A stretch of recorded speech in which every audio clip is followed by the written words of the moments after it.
Well, good afternoon and good evening. It's according to how you choose to call this part of the day. We want to welcome you back to WURD's continuous broadcasting in honor of Martin Luther King Jr. I'm Nick Taliaferro. This is Evening Words, and today our program is dedicated entirely to the legacy and the spiritual heritage that comes along with the Reverend Dr. Martin Luther King. I can still remember as a child the level of reverence that was held for this gentleman, and now the nation pauses to recognize the impact and the importance of his life in the development of this nation, even to this very day. Let me share with you just a few words about what we're going to be doing today, and then I'll introduce, of course, the producer of the hour. Actually, it's 3 hours here on Evening Words. But today we're going to be taking a look at a giant of a man by looking at his legacy and using the title, The Spirit of a King. And of course, we're referring back to Martin Luther King Jr. And when we talk about the spirit of the king, we talk about the spirit that characterized his work, that characterized his sacrifice, that characterized his efforts, and even his dying. And that is activist clergy work, the work of a minister active beyond the walls of the building where he is a pastor. That's what made Martin Luther King Martin Luther King. And today we'll be doing that by speaking with others who are following in that example, who have accepted that mantle, who have accepted that spirit. And we'll be talking with ministers, active clergy, contemporary activist clergy from sea to shining sea. We'll be speaking with the Reverend William Barber from North Carolina, who is probably the man most noted for carrying on the work of Dr. Martin Luther King. He is the director of the Poor People's Project and Repairers of the Breach. He'll be joining us in just a moment or two. And then we'll be speaking with Reverend Eugene Rivers III. Reverend Eugene Rivers has the distinct, shall we say, benefit of being a Philadelphian, at least for some time, born in Boston, but went to high school here at Philadelphia. In fact, he went to a very famous high school, Dobbins Technical High. More about that a little bit later.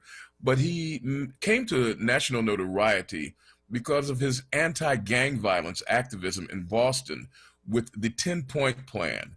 Reverend Wendell Phillips is a chief of staff for the president of Fayetteville University in North Carolina. And before that, he was chief of staff at North Carolina Central. And before that, he was chief of staff at North Carolina A&T. And before that, he was an assemblyman in the state of Maryland. But before that, he was the son of a minister who actually ran for president and had run for mayor of the city of Baltimore, Reverend Wendell Phillips, whom I knew when I pastored in Baltimore. And then in the 5 o'clock hour, we will switch gears and we will come back to Philadelphia. But before we do that, we'll be joined by a group of ministering people who will help us in the lifting of the Negro National Anthem, Lift Every Voice and Sing. And then our local roundtable will convene directly thereafter. And we have the privilege of hearing from a trailblazing group of ministers, not the least of which is a woman who has been preaching now for 77 years, Bishop Audrey Bronson. She'll be joined by her sister in ministry and who is actually the writer of a biography, the Reverend Dr. Donald L. Jones of the Cookman Beloved Community Baptist Church. After that, in that group, Reverend Dr. Mark Kelly Tyler, whom you hear every day here on the Power Hour, also the pastor of the Mother Bethel AME Church, and a gentleman that is no stranger to any of us, the pastor of the Enon Tabernacle Baptist Church and the president of a mission society for the Baptist Church, Reverend Dr. Alan Waller, would be a part of that confab. In the latter portion of the program, we'll give an opportunity for you to provide your feedback. It's going to be a great, great day. Joining us now, ladies and gentlemen, is a man who is an inheritor of all of the things that Martin Luther King gave, and also one of the bright, shining young men in today's society. Please make welcome our producer, Mr. Eric Nixon. Eric, how you feeling, man? A little perturbed, but the program will go well today, as you and I talked about. Things that can go wrong will, but the show will go on. Not must, and it will. The show will go on. Well, you know what? We take for granted certain things, and your being there and managing things is one of the things we take for granted, but we do not take it for granted without thanks and without a deep sense of gratitude for what you bring to the table. What do you remember? Now, of course, you were gone before Martin Luther King came about, but before we go to our first guest and shaping up our program today, what do you remember about Martin Luther King as you came to know who he was? I want to say the things that I had learned and remembered were not necessarily true. Ah, In a way ah, that to understand Martin Luther King Jr., how he was taught when we first learned about him was just pacifism and turn the other cheek and other ways to combat injustice in America, as opposed to accepting that his way about it was one way, and he might have adopted the others, but we were never told about it. Not to the I got you. extremes of other people that are known in history, but it was definitely not outside of his wheelhouse to adapt some other methods to get Yeah, justice done. he was not a pacifist. He was just a peaceful man. I mean, Yeah. you know what gets me is that everybody wants to remember the last 5 minutes of his speech on Washington, but they forget all of the other speeches that he gave about justice and fairness and getting America to write a check to black people. They forget about all of that. But And the we'll speech be for workers, like was his final for his speech. work. Yeah, yeah. I mean, and the Poor People's Campaign that he was lodging. But speaking of the Poor People's Campaign, the person that I find to be most in the spirit of Martin Luther King and most in his footsteps is a minister from Goldsboro, North Carolina, who is confronted by and beset by a physical condition that would make most of us just go somewhere and sit down. Ankylosing spondylitis, which causes him great pain, both to move and to stand and to work. But he is everywhere in the country, leading rallies and protests all around this nation in the name of justice and equity. He helped to found the Poor People's Campaign, and it is still working hard to bring equity to people of lower economic means. But the thing that really launched him to national prominence was the Moral Mondays down in North Carolina. He is now the president of the Repairers of the Breach, or director of Repairers of the Breach. And I spent some time speaking with him because, as you might imagine, he is pretty busy today. I spent some time speaking with him, and he shared some of his thoughts. Ladies and gentlemen, and Eric, if you'd be so kind as to get ready to give our first interview a spin, please make welcome to these airwaves the inimitable Reverend Dr. William Barber of the Repairers of the Breach in the Goldsboro Church in North Carolina. Herewith, Dr. Barber. We're grateful to be speaking with us, Reverend Dr. William Barber, the pastor of the Greenleaf Christian Church, Disciples of Christ, in the city of Goldsboro, North Carolina. Dr. Barber, welcome to you, and thank you for joining us. Thank you so much, my friend. You know, I want to get right into it because you have an interesting background. You were born in Indianapolis, but your parents intentionally injected your young life into the midst of the Jim Crow South back in 1963. Am I getting it right? And you Actually, a little bit after 63, but the impetus probably began in 63. I was born August 30th, 1963, 2 days after the March on Washington. And the joke in my family was that my mother went into labor on the 28th, but I, always being a somewhat stubborn child, said, wait a minute, let's see what happens at this event where all these people are coming together in this country to talk about justice. And so on the 30th, I came on. But, you know, that was a rough year, man. My mother was carrying me. I had to actually do some work talking to some counselors one time about that, because I noticed I grew up with a lot of tears and emotions, you know, and what I later found out and thought about, and some helped me to think about it, is when my mother was carrying me. You know, that was the year that George Wallace was talking about segregation yesterday, today, and tomorrow. It was the year that Medgar Evers was killed. People forget Medgar was killed 2 months before the March on Washington. That's right. He was killed the night that Kennedy announced his fight for the Civil Rights Act. And then 15 days after my birth, uh, people, racists, were blowing up children in Sunday school. That happened September 15th of 1963. And then less than 2 months later, people were killing presidents. John F. Kennedy was killed. I wanted to ask Reverend Barber about his calling to ministry and what it was that led him into ministry. His answer, as you can tell, was a bit humorous. I want to go back to ministry, because you can be born the child of a preacher, but that you're not born a preacher. At some Oh, point, no, there's an sir. existential experience that says, "I am called to do this." When did you discern that you were being called? I mean, with your background, you could have gone into education, you could have gone into politics. When did you know that you were called to occupy that particular place in the life of people where you're standing on behalf of God and speaking truth to power as a preacher? Well, I can tell you, talk about an existential experience knowing you're called. I had an existential experience that said, I ain't.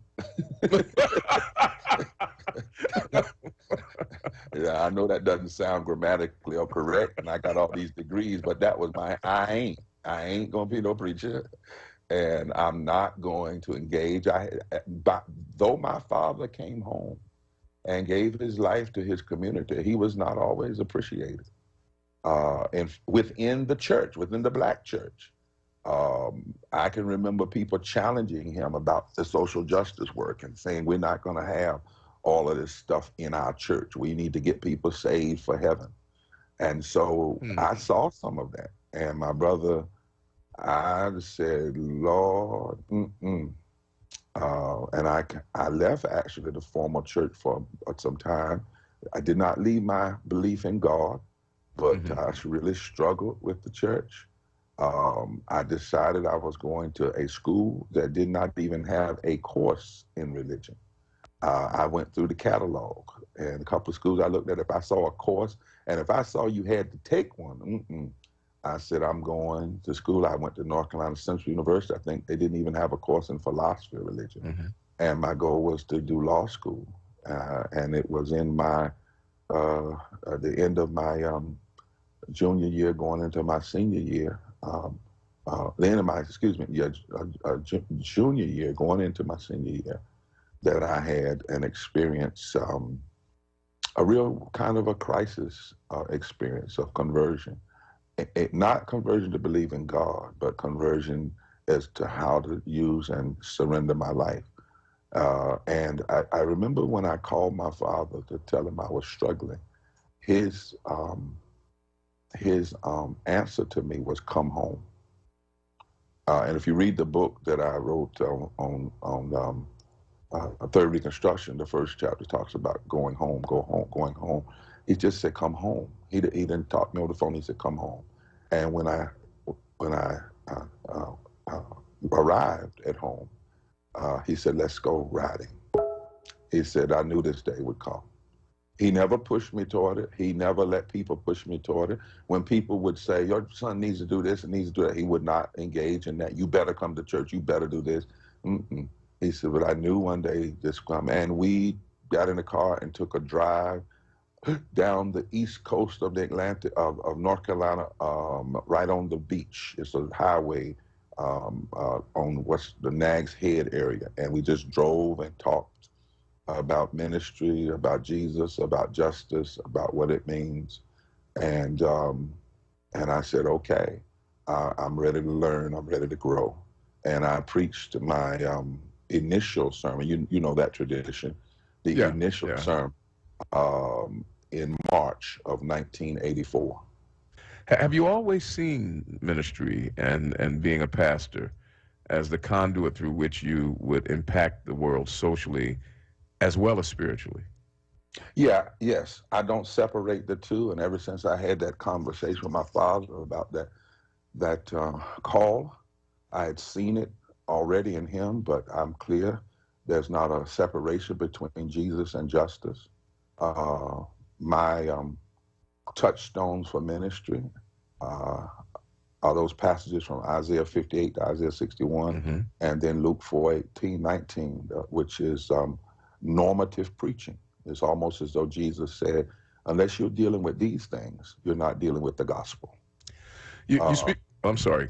and you know, the Spirit of the Lord is upon me to Right. preach good news to the poor. And that word poor in that text, out of three words that could have been chosen, is ptokos, Ptchos, which means those who've been made poor by systems of domination that attempt to rob the God-given rights and the God-given possibilities of every human being.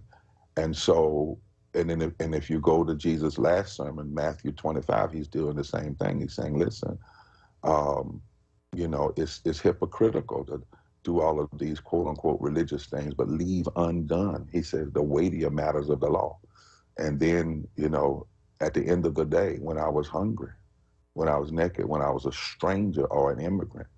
And so I don't know any way to do ministry and not be engaged in community. In fact, it's a form of theological malpractice at best and a form of heresy at worst. To, you know, that how can one say I have a pastoral concern for the people and then not have a prophetic concern for the issues that are creating people's pastoral problems?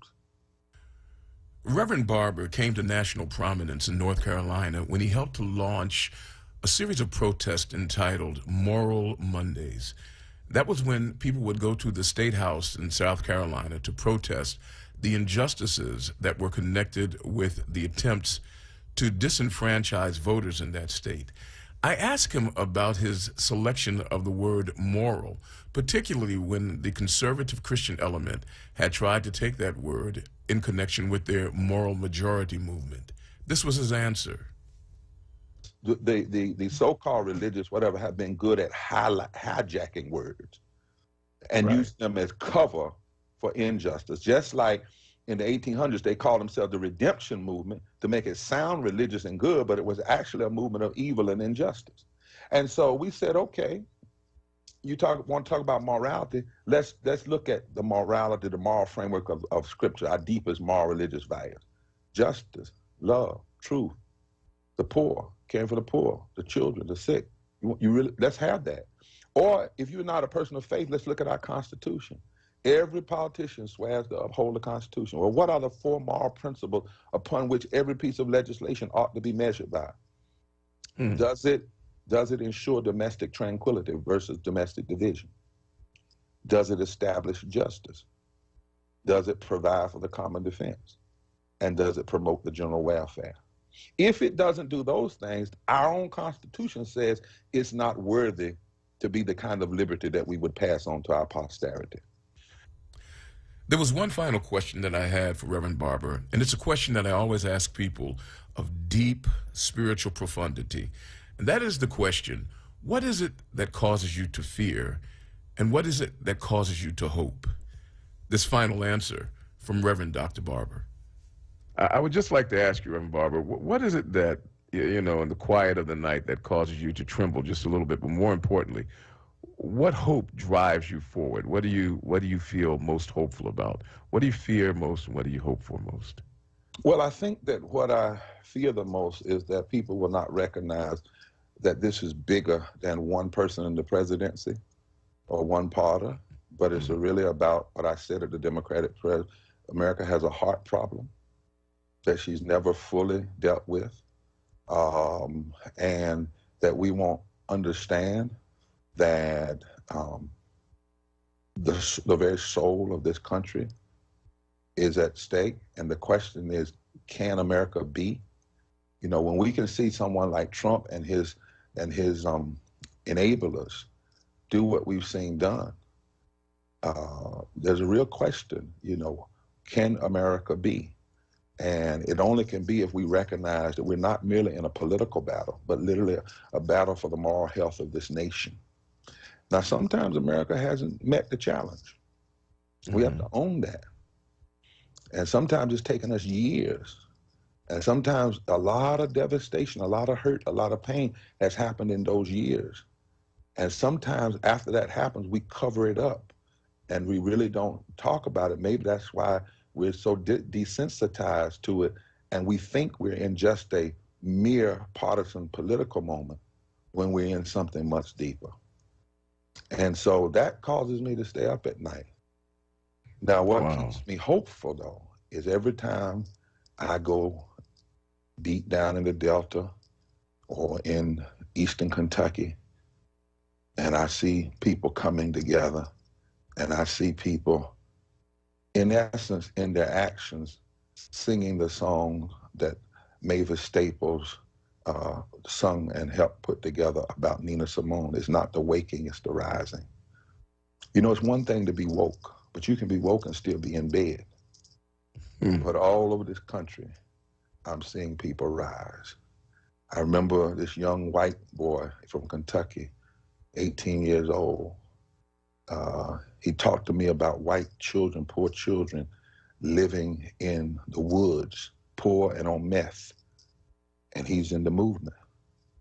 I think about Callie Greer from Alabama, whose child died because Alabama didn't expand health care. She didn't go somewhere and run away. She's now organizing white and black mothers in the South in this movement. I think about the white coal miner who has black lung, but he's told us as long as he's got breath in his body, he's going to fight for the soul of this country, and he's in the movement.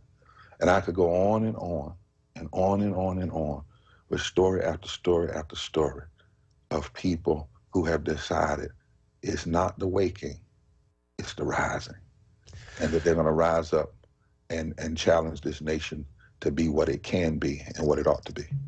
Reverend Barber, I am in your debt, and I appreciate your taking the time. Count me in the movement as well. And when you're ready to do anything in Philadelphia, please don't forget us. I will not. And thank you so much, my friend, for this time. You're more than gracious. Thank you, sir. All the best to you, man. All right. All right. Bye-bye. That's Reverend Dr. William Barber, the pastor of the Greenleaf Church in Goldsboro, North Carolina, and also the founder of Moral Mondays, an activist clergy in the state of North Carolina with influence around the entire nation, yea, even the world. We thank Reverend Barber for spending that time with us. We're going to take a quick break, and when we come back, we'll go up the coast to Boston, where the 10-point plan saved the lives of young African-American men in Boston when gang warring was taking them by the dozens. The gentleman who was at the head of that plan was a man who came out of Philadelphia, Reverend Eugene Rivers. Reverend Eugene Rivers will join us after this break as we talk about the spirit of a king, the contemporary activist clergy person. Stay with us. Now, a traffic update on WURD Radio. We were watching some delays on the Vine Expressway this afternoon, westbound side between Broad Street and the Schuylkill. 76 westbound jams through the construction zone between University Avenue and 30th Street. The left lane's blocked there. Got some stop-and-go traffic on the eastbound side of 76. 476, the Blue Route to Belmont Avenue. Then again, Montgomery Drive out to Spring Garden Street. 95 backs up on the northbound side. Betsy Ross Bridge out to Bridge Street. In New Jersey, don't forget we've got some closures in Trenton. This is around Trenton City Hall, East State Street, between South Stockton Street and West Canal Street, all related to the inauguration coming up this week. Also seeing delays 55 northbound between Deptford and the 42 freeway. Report brought to you by ExpressPros.com. Looking for an easier way to find your next call center or accounting job? It's time to get to know Express Employment Professionals. Visit ExpressPros.com to find one of more than 830 locations to support any job search, and there's never a fee. And for more traffic information, log on to SigAlert.com. I'm Jason Lee with your Philadelphia area traffic.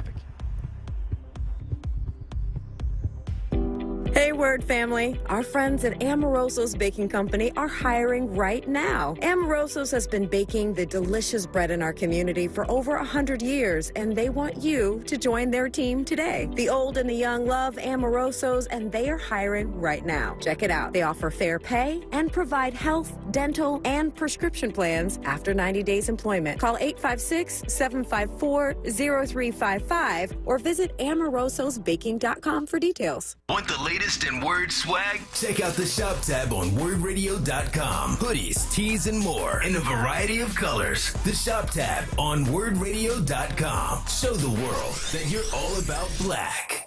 Talk Media. Now, a word weather update. Here's NBC 10 First Alert meteorologist Glenn Hurricane Schwartz. Partly sunny for the rest of the day. High temperatures in the mid-40s. A couple of light showers or even snow flurries around. Then for tonight, mostly clear with a low down to 30. Tomorrow, mostly sunny and breezy, a high of 43. And Wednesday, the coldest day of the week, partly sunny with gusty winds. A high temperature, only 38 degrees. I'm NBC 10 First Alert meteorologist Glenn Hurricane Schwartz with your most accurate forecast. Count on it. WURD TV. We're streaming live video of this conversation right now. Tune in on YouTube at onWURD or on Facebook at WURD. WURD TV. Black Talk Media. You're listening to Evening Words, hosted by Nick Taliaferro, exclusively on WURD Radio, 96.1 FM and 900 AM WURD.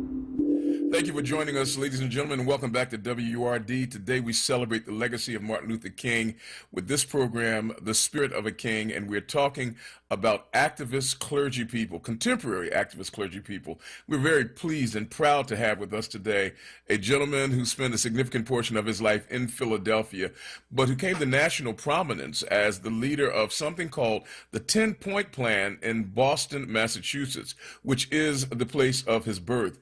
Reverend Eugene Rivers III, when he was in Philadelphia, was a part of a significant social organization known as the Somerville, but a graduate of Dalvin's Technical High School. And he went back to Boston. Boston was awash in gang violence and bloodshed, but the 10-Point Plan reduced that gang violence down to a minuscule number and brought him into prominence. From that time, he went on to serve as an advisor to President Bush, where he worked with him during the Bush administration as a part of the faith-based initiatives movement the last time I happened to see you there. Yeah. And he has also provided commentary for ABC Primetime, Nightline, The Morning News, NBC Hardball, Morning Joe, and MSNBC, CBS Evening News, 60 Minutes, and a great number of media outlets beyond that point. Let me introduce to you our esteemed guest today, Reverend Eugene Rivers of Boston, Massachusetts. Reverend Rivers, and Boston is not really technically it, is it? But welcome to the show. Yeah, God bless you. God bless you, Nick. I'm honored to be here, and I thank God for you, a brother Dalvinite. A brother right? Dalvinite, yes, sir. Right. So I have fond memories of when I got chased from 22nd and Lehigh to Broad Street by those brothers from Edison or Ben Franklin, depending on which group of those predators happened to be robbing us when we came out of Dallas. That was Edison. It was Edison. I played football for Dobbins. We beat Edison and Franklin every game, but they would beat us after the game, if you understood. You deserve 2 Purple Hearts. Right? Hey man, look, but the thing that one of the things that I really appreciated about you is that not only did you turn away from the gang violence of that era, and I remember the Somerville, they were blood enemies of the Clang. You're good. Hey, look, you have to know the geography back in those days. That's right. But the influence that led you away from gang warring, if I understand it correct, was a minister. Now, would I be correct in saying that the pastor of Deliverance Church influenced you? Brother, let me tell you something. What happens is that the man who emerged as a father figure for me to pull me out the gang thing was Pastor Benjamin Smith, the founder and pastor of Deliverance Evangelistic Church, and you'll love this. And he, when I was about 14 or 15, I got saved, amazingly, listening to Billy Graham one Sunday night when some dudes, actually from the Clang, were going to jack me up. And it was the Pastor Smith's presence in my life that transformed my life. And then you needed to have the Holy Ghost just to go to church then. That's true. Because Deliverance was at 17th of Venango. Absolutely. Right. So 17th of Venango, the Village, the Valley, all of that. 23rd and Westmoreland, all of that. And so Pastor Smith was a godly man, a disciplined man, kind of a real towering. Towering figure. He was like he was the senior father of the clergy for many years, with impeccable moral integrity, credentials. That's true. He would send us out to evangelize between services on Sunday, and he had us soldiering. All we needed was a newspaper and a bean pie, and we had been on the stuff, right? And so, yes, he was instrumental in transforming my entire worldview. Now, am I correct? You spent some time doing some work with guys like Benny Swans and other individuals in Philly? Yeah. Oh, yeah. Listen. Swan. There was another brother. There was a brother named Randolph Jones. Jones, right? Randolph Jones was a charismatic Black Methodist who I met, who was trying to develop a ministry, and in fact, it was within the context of my work in deliverance, because once I got to deliverance, I got baptized in the Holy Spirit. Rivers went back and tried to evangelize every Negro he knew. And those dudes would see me down in Bottomside, Summersville. Here come Rivers preaching, got his Bible. And I would clear a corner because they were sick of hearing me preach to God. Here come Rib. My nickname was Rib, right? Here come Rib, man. And come on, man. We're going to church, man. Come on. I'm going to take all y'all to church, man. Rib, don't be bothering me with that, man. I'm really not having it like that. And I come and pick them up on Sunday, and we jump on the train at Broad and Olney, ride to Broad and Erie, west on Erie Avenue, and left on 17th Street. And so there were Benny Swan, there was Randolph Jones. There was actually a very interesting brother who was a real radical by the name of Muhammad Kenyatta. Oh, yeah. Oh, yeah. Jackson, right? Yes. And Muhammad Kenyatta was fighting the organized crime families in the Nation of Islam. Oh, it was a heavy thing. That's when, Minister Jeremiah from Muhammad Jeremiah Shabazz, yeah. Jeremiah Shabazz was controlling the Black organized crime in Philadelphia, right? And it was amazing because I was inspired by, one, the evangelistic fervor and seriousness of Benjamin Smith. And then I was impressed by what Brother Randolph Jones was doing, and Muhammad Kenyatta with the Black Economic Development Conference. And so these were the spiritual influences. And so, listen, I wasn't quickly, there was one amazing experience where some Muslims came into deliverance when we were on 17th Street. And they came into church because it was an old theater, as you may recall. Right, yeah. And they said, Muhammad speaks, brother. This is Friday night after the evening service. Pastor Smith was down at the pulpit ministering, and he looks up, he sees the Muslim dudes coming. He says, son, Muhammad doesn't speak to me. Take that out of here. Right, just take it out. And because so many of the brothers in deliverance came from the same demographic, wasn't nobody scared of nobody, because they had all been in gangs. Right, right. In the Village, the Valley, Diamond Street, all of those, right? Dogtown, Haynes Street, Pulaski Town. And so we escorted the Muslims out of the church. And so one cat hollered, man, you so-and-sos won't come to the mosque because y'all scared, right? And I said, what? Right? He said, where you at? Right, Germantown and Butler. I said, what time? Right, it was 2 o'clock, so that was after church. I said, yo, dude, I got you. I see you Sunday at 2 o'clock. Doc, I got out of church, I prayed and all fired up. I heard the word preached, but I took my little self right around the corner and was right there, Germantown, but I wasn't scared of nobody. I got the Holy Ghost, man. Everybody scared of y'all. Went up in there, and in the Q&A, I asked Jeremiah about his method of interpreting scripture and his hermeneutics. And the whole house went, oh, who's that Negro? Shut up, man. The Negro talking about hermeneutics up in the temple. And Jeremiah was impressed because, as unbeknownst to most people, my father had joined the Nation of Islam because he had left. Really? Oh, yeah. Brother Eugene Majid was the artist who illustrated all of Muhammad Speaks and co-founded Muhammad Speaks with Malcolm X back in 1959. He had separated from my mother and had left us when I was 3 years old. So that when Ben Smith, Pastor Smith, becomes that father figure, I have this example of spiritual, moral, and ethical rectitude. And Pastor Smith wasn't scared of nobody. He wasn't scared of nobody. No, he wasn't. He's a tough man. Doc got his high top compliments on with his conservative dark suit, high top Stacey Adams, right? He preached, he preached, cast out demons and get people delivered. Oh, it was a thing, boy. And you know, we used to call those shoes left hooks back in the day. I like that, left hooks. Right. And so that's absolutely true. That they're major brothers. There was another brother, Reginald Bryant. He was a newscaster. Reggie Bryant used to be with this station. That's right. That's right. So Reggie Bryant was an intellectual mentor. Yeah. Walt Benjamin, Reginald Bryant.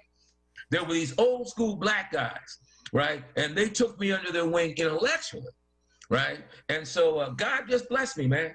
God just blessed me. And everything that we have taken around the world, the genesis of all of it was Philly. Man, we're proud to hear that. Let's talk about what happened in Boston, because, you know, Boston found itself just slipping into a morass of bloodshed and gang violence. How did the 10-point plan find its way into Boston life? And tell us about the work that was done and the impact that it had. Okay, quickly. Number one, I go to Boston in the mid-'70s. In fact, I went to Boston because I was doing a lot of radical activism stuff and bumping up against what they used to call top of the clock, number 12, right? Yeah. Banging heads with the brothers over there on Germantown and Butler and on Dolphin Street, I guess it was, right off 13th and Dolphin. Yeah. I said, yeah. About that time, I think I need to make me a move, right? Because this ain't really looking good, and the average, the percentages ain't in my favor. Dealing with about 300 of these dudes who ain't got no problems killing nobody, chopping them up and throwing them in the trunk of a car. So I always had this intellectual desire. So long short, I go to Boston. I've got the experiences in Philly. So at Boston, and so I end up going to Harvard. I meet my wife there. After Harvard, we moved into one of the most violent neighborhoods where 40% of the homicides were being committed in an area that had 11% of the population. Wow. And so what happens, the crack epidemic, which had plagued the country, was now overtaking Boston in the mid-'80s and early '90s when it peaked across the country. And so what happens, when I moved in and we started doing ministry, every day I was working as a research analyst. After I got off work, I'd come home, put my bag down, and I'd go hang out in the corner. And so all the young drug dealers out there seeing this dude, right, would come out and take a walk. And I'd be bopping. I got my little Philly swag with me, right? I'm walking up and down the street, and they say, "Who is that dude?" You know. And so the first suspicion was that I was an embedded federal agent, because only a dude to be out there like that. And then I used to wear a bow tie when I went to work, and I got the fade, right? Right. So they nicknamed me Farrakhan, right? That was my nickname. Oh, it was wild, man. And so what happened, long short, wow. I sat down with a drug dealer, brother, in my kitchen, and I said, "Yo, man, what do I need to do to put you out of business?" And this young drug dealer had adopted me as a father figure, right? He was like what was my man in The Wire? Yeah, the guy with the suit. Yeah. Brother Mouzon. Brother Mouzon. Yeah. Then there was the one that wore the trench coat with the shotgun. Yeah. Omar. Right? Yeah. This young brother was Omar for Dorchester, right? And he said, "Listen, this is what's going on. When Johnny goes to school in the morning, I'm gonna make this quick. Johnny goes to school in the morning. I'm there, you're not. When Johnny comes home from school in the afternoon, I'm on the corner. I'm there, you're not. When Johnny goes to get a loaf of bread for Ma for dinner, I'm there, you're not. It's all about being visible. Present, yeah. I'm there, in presence. Theologically, it's incarnational, right? The word is made flesh and dwells among them. We don't have a presence that expresses the love and concern of God, one. And two, as a result, we hold the neighborhoods hostage because there are not father figures that have the courage to engage us. And when he said that, it's all about being there. And so at that time, I sat down and I wrote out on an envelope a 10-point plan, 10 specific action items that revolved around this principle: prevention, intervention, and enforcement. Hold that thought for us right there, Reverend Rivers. I got to take a quick break. When we come back, I'd like for you to flesh that plan out in the few moments that we have left. For those of you joining us, you are listening to some historical dialogue with Reverend Eugene Rivers III, former Philadelphian who launched the 10-point plan in Boston, Massachusetts that saved the lives of countless of young black men. We'll take this pause, come back and continue this conversation with him and with you right here on WURD. Stay with us. The moments, the movements, the culture, then and now. WHYY shines a light on our past and our progress like no one else. Tonight at 9, the stories of Lena Horne, Abby Lincoln, Diane Carroll, Nina Simone, Cicely Tyson, and Pam Grier. Black female entertainers who transformed American culture forever. Produced by Alicia Keys. How it feels to be free. Tonight at 9 on WHYY TV 12. Morning, Mama. How you feeling? Great, and I'm ready for you today. I'm checking in on you. Morning meditation? Check. Dressed and ready to work out? Check. Check your blood pressure yet? And check. Boom! Great job, Mom. And about those gold earrings? No, ma'am. Now more than ever, it's important that we protect our hearts and the hearts of those we love. Monitor your blood pressure daily and help each other stay motivated. Rally your squad to take the online pledge at releasethepressure.org. Brought to you by the Release the Pressure Coalition and the Ad Council. WURD TV. We're streaming live video of this conversation right now. Tune in on YouTube at onWURD or on Facebook at ForWord. WURD TV. Black Talk Media. You're listening to Evening Words, hosted by Nick Taliaferro, exclusively on WURD Radio, 96.1 FM and 900 AM WURD. Back with you, ladies and gentlemen. A half hour is just not long enough to talk to a man of this breadth and experience. Please welcome back Reverend Eugene Rivers, who launched the 10-point plan in Boston, Massachusetts. When we took the break, Reverend Rivers, you were talking about how you developed this plan on your kitchen table after talking to a drug dealer. Give us, if you would, again, flesh that out, the 10-point plan in Boston, Massachusetts. Very, very basic. The plan was predicated on a methodology of prevention, intervention, and enforcement. The church was to minister, mentor, and monitor the most severely high-risk black male. And that plan, and I'll go through this quickly, right? The church was to commission missionaries to work the block. It was to do outreach intervention in the most violent neighborhoods. It was to go to courts to intervene on behalf of young children. It was to develop brotherhoods, fraternal orders. In other words, we're going to revolutionize the concept of the gang into a brotherhood. Because my experience coming out of Philly, there are two things that the gang taught me. Number one, they taught me physical courage and fraternal loyalty. Fraternal loyalty. When you came up, Philly, if you were raised during a certain time, right, there was a fraternal understanding, there was a look, a vibe, a sound, and you could identify another cat from Philly because there was a worldview. There was a fraternal sensibility that the gang culture created. And so further, we said that the black churches needed to adopt the block. You didn't have to cover the city, but if a black church could adopt the 4 or 5 blocks around their physical site, they could manage an intervention. Prevention, intervention, right? Enforcement, working in collaboration with police, and then ministering, mentoring, and monitoring the most severely high-risk kids. And that's the gist of it.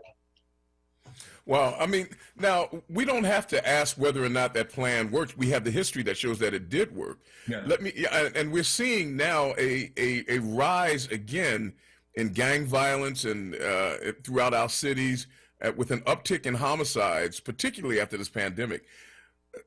Is there a way for that plan to be revisited, refreshed, and renewed for our communities? Absolutely. And in fact, just quickly, the model, because it's very important for everyone listening to understand that this was not a model. This was a model, not some charismatic personality. So right. I wasn't rocking, well, you know, it's a dude, you know, kind of celebrity cat. I wasn't on that because that's not even how I was raised. Here was a model that we were going to test to establish whether or not they could produce the evidence. So this was not an instance where you have an anomaly where you've got a charismatic dude just has to bring energy like that, and the model was not replicable.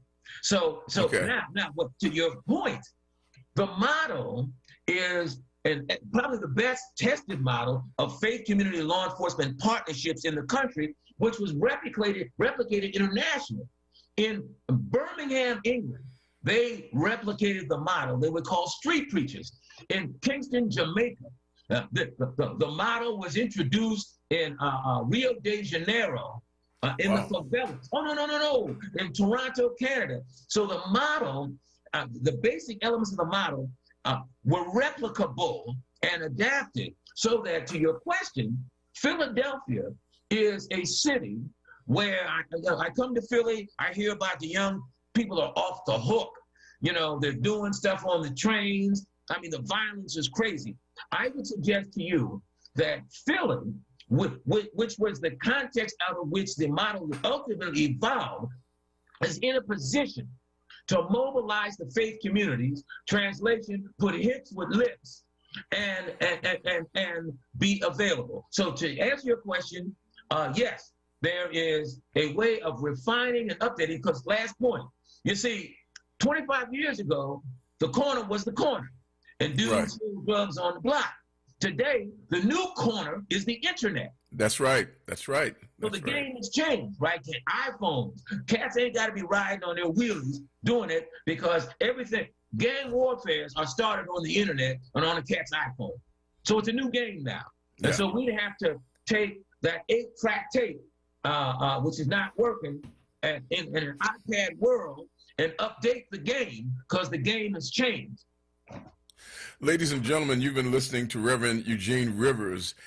He was one of the pioneers in anti-gang work in cities, and he did it from the position of a minister. Pastor, you are still preaching, and if people wanted you to preach virtually, are you still available to fill pulpits virtually? Oh, listen, brother, let me tell you something. You know, I am now in the middle of praying and fasting to launch a major crusade for Black men, preaching a hard gospel, which is not based in rhetoric. And I just talked to my folk because the young people say, look here, Reverend, we got it. We said, we got to get the whole Zoom virtual thing, and we're gonna do the graphic stuff, right? Because we're gonna have the realness. Reverend Eugene F. Rivers. The kids got this commercial. The realness, Reverend Eugene F. Rivers, putting some power in your ear, right? Right. And so we're gonna be working on developing that so we can get this to brothers all across the United States initially, and build a faith-based movement which is really grounded in moral and spiritual integrity with a practical emphasis on results and not rhetoric. Wow. Well, I have to tell you, Reverend, don't forget your second hometown, Philadelphia. We'll be glad to be a part of that. And, you know, we thank you for spending this time with us. We know that the work that you do as Azusa Christian Community Church is still vital to Boston. The better part of your life, Reverend, Dr. Jackie Rivers. She the one. Oh, no. Let me tell you something. Listen, everything I have done has been a result and been informed by, she ain't my main squeeze, she's my only squeeze. I hear you. My only squeeze, right, who has been a source of moral, spiritual inspiration as a wife, as a mother of our two children, Malcolm and Sojourner. You understand? And she's been a blessing. She's bad. You know? Oh, look, I've heard her.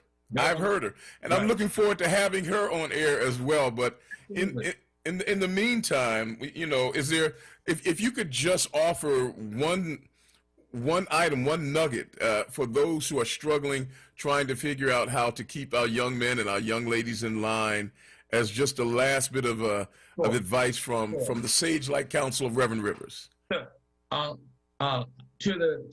folk out here, to the churches and everybody else, we must work to provide in our lives, and here we go, in our lives, moral examples for the young Black people.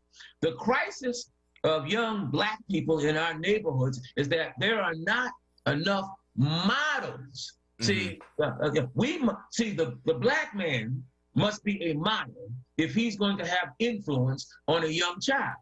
See, I've got to walk the talk, lips with hips, and I have to exhibit courage. Now, let me pivot to the female piece. You see, Black men must be fatherly figures to protect the innocence of our daughters.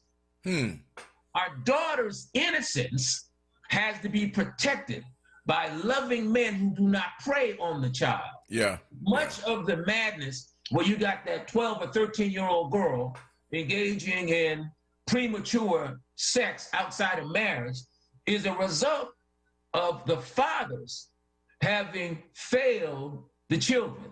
So the sin of the father is visited upon the second and third generation. That is our cultural crisis. See, ultimately, at the end of the day, it is the failure of the fathers who are to protect the mother of the children and the daughters. And we must challenge Black men across the country, right? So we got to deal with police violence. We got to deal with that. That's real. Yeah. But we've got to deal with Black on Black crime. I hear you. I've got 30 seconds. Someone just asked me, can the model that you use, everybody knows you're a minister and that you follow Jesus Christ, right, but can the principles and the tenets of the plan exist outside of the context? Okay. Listen, we mobilize sacred institutions to serve secular purposes. So this is a model that can be replicated in a secular framework. Gotcha. No. So, no. Sacred institutions providing secular services for the larger community. Ladies and gentlemen, you've been listening to Reverend Eugene Rivers III, a former Philadelphian, graduated from Dobbins Technical High School, spent a little time with an association known as the Somerville. That's a conversation for a little bit later as well. The husband of one good wife, Dr. Jacqueline Rivers, the father of two beautiful children, and the man who fueled the 10-point plan in Boston, talking to us about his activism from the perspective of a clergyman. Reverend Rivers, it's been a real pleasure. Look forward to the next time talking with you. God bless you, man. God bless you, sir. Phil. All right, oh man. He's still a Philadelphian at heart. Thank you, Reverend. Appreciate it. We're going to take a quick break, ladies and gentlemen, and then we'll come back and we'll continue in our conversation. A stirring rendition of the song Lift Every Voice and Sing by the award-winning a cappella group Committed. You will not want to miss this. This is WURD. This is our special program acknowledging the legacy of Dr. Martin Luther King, the spirit of a king, the activist contemporary clergyman. We just finished talking to Reverend Rivers. We'll be talking more with pastors from the local level after this. Stay with us. Listen to Laborers Live. We created the weekend. We created the 40-hour work week. We just want enough to feed our family, be able to send our children to college, and let our next generation do better than we did. To people that might have forgot how important unionism is in a country like the United States. People now infringing on our 8-hour work day, trying to work people more than 8 hours without overtime, trying to work people without benefits. In the long run, everybody's getting a fat paycheck except the worker. So this is really a wake-up call for America. The struggle is continuous. Tune in to Laborers Live every Friday from 4 to 5 p.m. Sponsored by LESIT, the Laborers Employers Cooperation Education Trust of the Laborers District Council of Philadelphia and vicinity. Local 332, Sam Staten Jr. Business Manager. Local 57, Esteban Vera Business Manager. Local 135, Dan Woodall Jr. Business Manager. Local 413, James Harper Jr. Business Manager. The Laborers District Council, Ryan Boyer Business Manager, and Tony Staten, Executive Director of LESIT. WURD Radio presents the following wellness tip to support our listeners with mindfulness and motivation as we continue to navigate the pandemic together. Hi, this is Halana, your resident health and wellness coach with tips to help you stay well. We breathe every day and have been doing so since before we were born. But wait, let's think about this for a moment. Something as simple as breathing can enhance our health and well-being. When we breathe mindfully, we slow down, take deep breaths, and activate our parasympathetic system to relax our bodies. Mindful breathing goes like this. Number 1, find a comfortable place to sit still for a few minutes. Number 2, close your eyes and relax your hands on your thighs. Number 3, take a deep breath in and count to 3. Then exhale your breath and count to 3. Do this 5 times. We sometimes think mindful breathing has to be an intense experience, yet even just a few minutes a day can make a big difference. Go ahead and try it today. Stay well with WURD. Happy living. Stay well with WURD. Connect with us at wordradio.com. Lifting every voice till earth and heaven ring. This is WURD Radio. 96.1 FM and 900 AM WURD Philadelphia. Black Talk Media. WURD TV. We're streaming live video of this conversation right now. Tune in on YouTube at onWURD or on Facebook at ForWord. WURD TV. Black Talk Media. You're listening to Evening Words, hosted by Nick Taliaferro, exclusively on WURD Radio, 96.1 FM and 900 AM WURD. It's now 2 minutes after the hour, 5 o'clock here. America's favorite conversation station, WURD, AM 900, 96.1 FM. And today's programming, of course, centers itself in the legacy of the Reverend Dr. Martin Luther King. Reverend Dr. Martin Luther King, a life well-lived but cut too far short by an assassin's bullet in 1968. But today we celebrate his legacy and we remember what fueled him, and that is he was a clergyman who was also an activist. It was his task to bring to the people the light that would move them forward and allow them to rise above their circumstances. We're going to continue talking about that legacy with a local group of clergy people in just a moment or two. But before we do that, we want to turn our attention to the artistic side of things. The clergy, the pulpit, the church has always served as spiritual fuel for the movements that have led to equality and justice from the days of the Exodus in the Bible all the way up to this present time. The spiritual nurture of the church allows for artistry to be a part of the, how shall we say it? It is a part of that force that allows us to have hope even in the midst of darkness. Some of that gets translated into song with great gospel numbers and great spiritual anthems that cause us to have faith and hope in the middle of our struggles. And of course, one of the greater songs that we have used as a part of the ongoing struggle for equality and justice is a song that says, "Lift every voice and sing." Here to help us to better appreciate that great offering of art and spirituality is the award-winning a cappella group called Committed. Committed won the first award of the Sing-Off, a television program that pitted a cappella groups one against the other. They hail from the great Oakwood University in Huntsville, Alabama. I have the privilege of knowing several of these young men. One of them is a very good friend of mine, and they have allowed us to use this song today. If you are watching on WURD TV, you get an extra special treat. But if not, please listen now as we are ministered to by activist clergy in song. The group is called Committed. The song, "Lift Every Voice and Sing."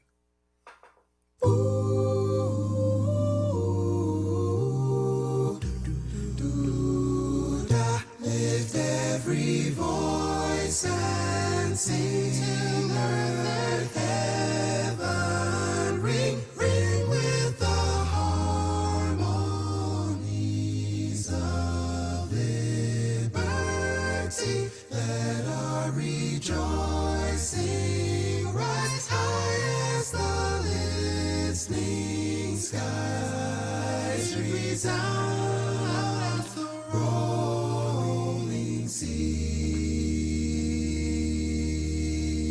Sing a song full of the faith that the dark past has taught us.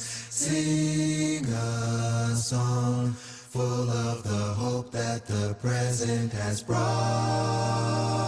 us. Facing the rising sun of our new day begun. March on till victory is won. Stony the road we trod to the chastening rod, felt in the days when hope unborn has died, yet with a steady beat and not our weary feet come to the place for which our fathers died. We have come over a way that with tears have been watered. We have come treading our path through the blood of the slaughter, out from the gloomy past till now we stand at last, where the white gleam of my star is cast.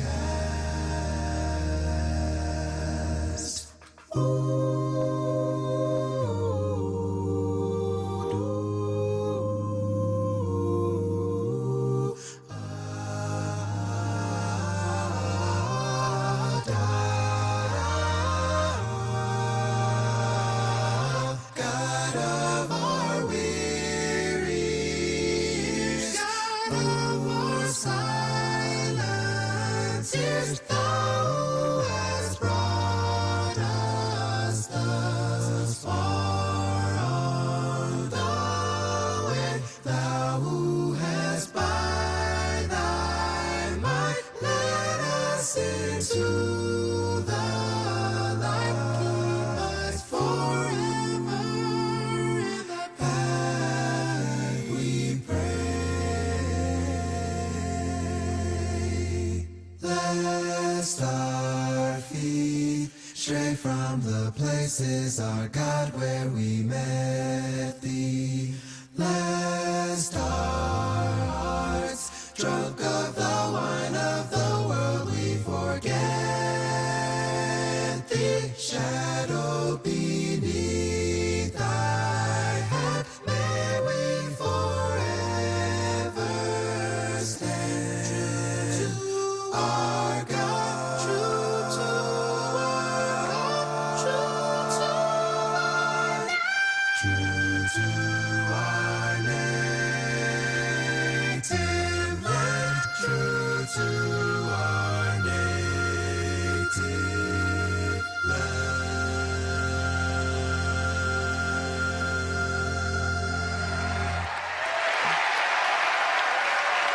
Yes, what a stunning rendition. What a stunning rendition of Lift Every Voice and Sing. Songs like that have always come out of the church setting and given inspiration to those who need hope in the midst of darkness, for those who need light in the midst of darkness, for those who struggle and find themselves facing challenges. We return now to our discussion about the activist clergy, the contemporary active clergy, in the spirit of Dr. Martin Luther King, as we celebrate the legacy of Dr. Martin Luther King. And we will be joined now by 4 ministers from the Philadelphia area. We've already heard from a couple of our national counterparts, Reverend Eugene Rivers of Boston, of the Boston 10-Point Plan, and of course, Reverend Dr. William Barber of the Poor People's Campaign and the Repairers of the Breach. But now we turn our attention locally.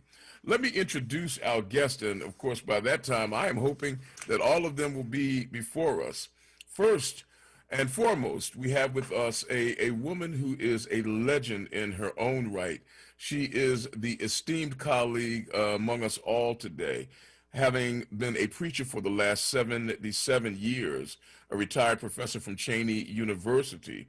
and was a part of the Great Migration that came to this city from down in Florida in the 1940s.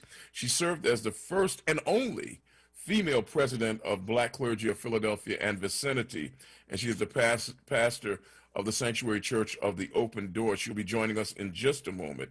Bishop, and I'm so looking forward to this, because when you think about clergy people, you always are thinking about men, but to have Bishop Audrey Bronson is a real privilege. Joining us also with her is one of her sister pastors who will be serving as the biographer of Bishop Audrey Bronson's upcoming book. And she is the president and the executive director now of the Metropolitan Christian Council of Philadelphia, Reverend Dr. Donna Jones. And now let me introduce the two brethren who will be joining us. One of them, of course, because he is a present voice here on our station, but is one of the mitochondrion of ministers fueling the equal rights, the civil rights, and the justice rights movement here in the city of Philadelphia.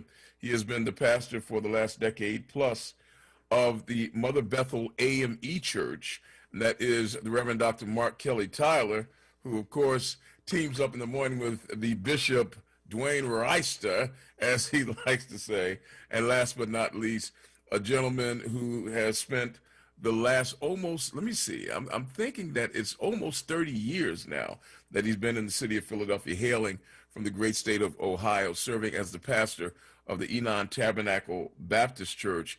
He also serves as the director of missions for one of their great organizations, and that is the Reverend Dr. Alan Waller. Now, right now, the only person that I see joining us is Reverend Dr. Mark Kelly Tyler, and right now it's the two of us, and I'm hoping that we will be joined by the rest of our folks. Let's see, I'm believing that we will. But look, Mark, it's you and I right now, so let's get started. And hopefully we'll be joined by Reverend Waller. I know that he said he was waiting in the waiting room, and so I'm hoping that everybody has the right link. Now, Dr. Tyler, you didn't start off as a preacher, and I know a little bit about your backstory. What was it that led you from the young man that you were, to thinking that, hey, maybe I can make a difference in life by standing behind a pulpit and addressing people on a regular basis? Well, first of all, Nick, I'm happy to be here. And again, when you think about the persons that you've had on already and those who are going to be joining us in this hour, it really is an honor for me to be a part of what really is an esteemed group of persons in this conversation about one of our colleagues. It's often forgotten that Dr. King, because we use, that part of his title, that he was the Reverend Dr. King. And so to celebrate one of our own colleagues who use the tools of our trade in such a fashion is something that I think most Black preachers kind of always carry that in the back of our minds, am I living up to that standard? And so I'm just appreciative of the conversation. I don't know, maybe I'm just stalling because I don't want to talk about what is it that dragged me into ministry? Because I think, but like most people, that's what it was. It really was a call that literally was a dragging, kicking and screaming. I was happy to be converted. And some people know this part about my story, but, I started off right out of high school on the absolute wrong track in life. Coming out of high school in 1984, the beginning really of the crack era in Oakland, California, a city that was, hit hardest and fastest along with Los Angeles with that emerging epidemic, and found myself as one of those foot soldiers in offering myself up for all the wrong reasons. So it was just a miracle, first of all, that I wasn't killed or incarcerated during that period of time at 18, 19 years old. And when I hit rock bottom, I found myself going to church really for the first time, though I went to Catholic school, going to church on my own for the first time, and had no. You went to Catholic school? I did. Back when nuns and priests would beat you. You know, and they would. I mean, they now. No, that's no joke. There was. You didn't have any enticement to become a priest, did you? No. My mother sent me there. It was more of a her feeling that, you know, the Oakland public schools, she felt, did not do as much as they could have for my older siblings, and that this was all about education. You know, she firmly believed that the Catholic school system had a better educational opportunity, and so she worked overtime to make that possible, but had no pressure. We were not under the idea that I was going there to become Catholic. But ministry opened up to me as something that was, it was a world that I did not know. I had no experience, no parents who were in ministry, no examples. The last person in my family that was a preacher died in 1876. Good Lord. So I couldn't go ask him, what's this all about? Well, yeah. Well, joining us now. I mean, you were neither you were not a son of a prophet. Neither was I. I mean, I've been called the son of things, but the word prophet never followed. But on the other hand, there are activist ministers who do have a legacy in ministry, and one of them is joining us now, and that is Reverend Dr. Alan Waller, who amazingly, and this is kind of concerning, you know, Reverend Waller, you look younger now than you did 5 years ago. And you're muted there just a little bit. Yeah. Let's see if we can get your voice up. Tell you what, why don't we do this? Why don't we take a quick break? We'll take a quick break. Eric, let's go to break, and then that way I'll reintroduce all of my guests because we're all joining in and just little technical difficulties. We'll straighten all of that out, and then we'll come back with all of our guests as we continue to talk about the contemporary activist clergy person in the spirit of Dr. King. Quick pause, back right after this. Now, a traffic update on WURD Radio. We've got a crash on the boulevard tonight. It's Route 1 southbound right at the Schuylkill Expressway. It is off to the side, but a bad spot for a crash. We got delays going back to Ridge Avenue. Elsewhere, Schuylkill westbound backs up through the construction zone. University to 30th, left lane blocked there. Eastbound, we're a bit stop and go. 476 to the Concha Curve. Then again, Gladwin to Belmont. And then again from Montgomery Drive to Spring Garden. 95 southbound backs up through that construction zone. Copman to Bridge. That's where we go from 4 lanes down to 3 lanes. Vine Expressway, a bit slow westbound Parkway to the Schuylkill, and we've got delays now in Deptford, New Jersey, north on 55 between Deptford and the 42 freeway. Report brought to you by ExpressPros.com. Looking for an easier way to find your next call center or accounting job? It's time to get to know Express Employment Professionals. Visit ExpressPros.com to find one of more than 830 locations to support any job search, and there's never a fee. For more traffic information, log on to SigAlert.com. I'm Jason Lee with your Philadelphia area traffic.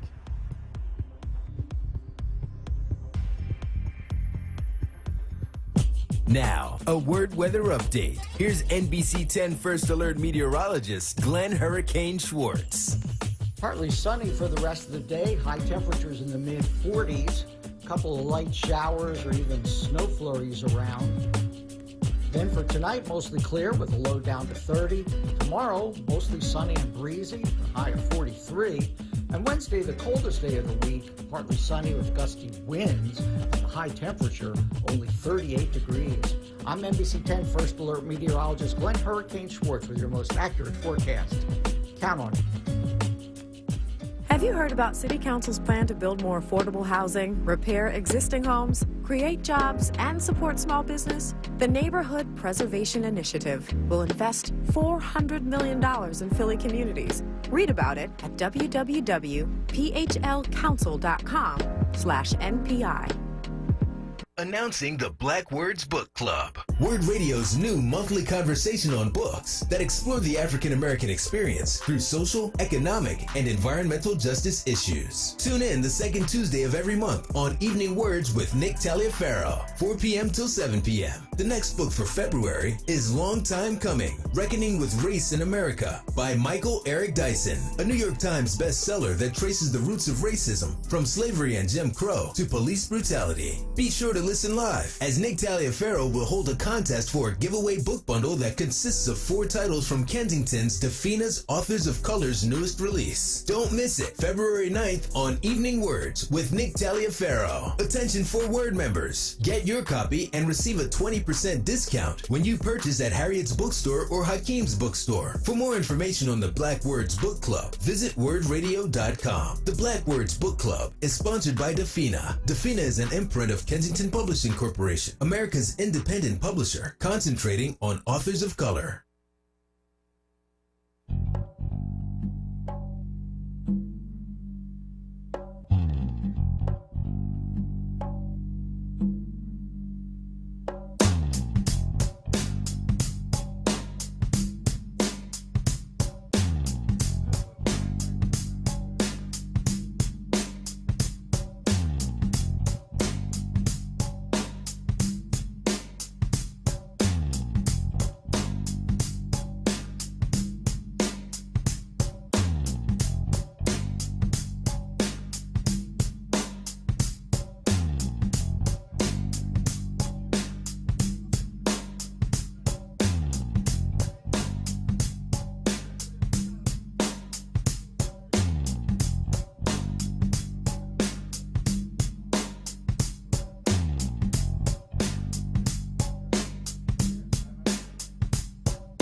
We're streaming live video of this conversation right now. Tune in on YouTube at onWURD or on Facebook at 4WURD. WURD TV. Black Talk Media.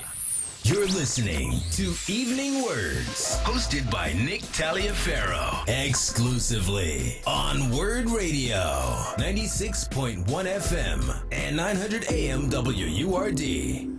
Back with you, ladies and gentlemen. I am joined by 4 of my esteemed colleagues, not the least of which is the senior member of our collegial group today, Bishop Audrey Bronson, but alongside her, Reverend Dr. Donna Jones is the pastor of Cookman Beloved Congregation, Baptist Congregation, Reverend Dr. Alan Waller of Enon Tabernacle, Reverend Dr. Mark Kelly Tyler of Mother Bethel AME, and we're still talking about the activist clergy in the light of the example and the legacy of Reverend Dr. Martin Luther King.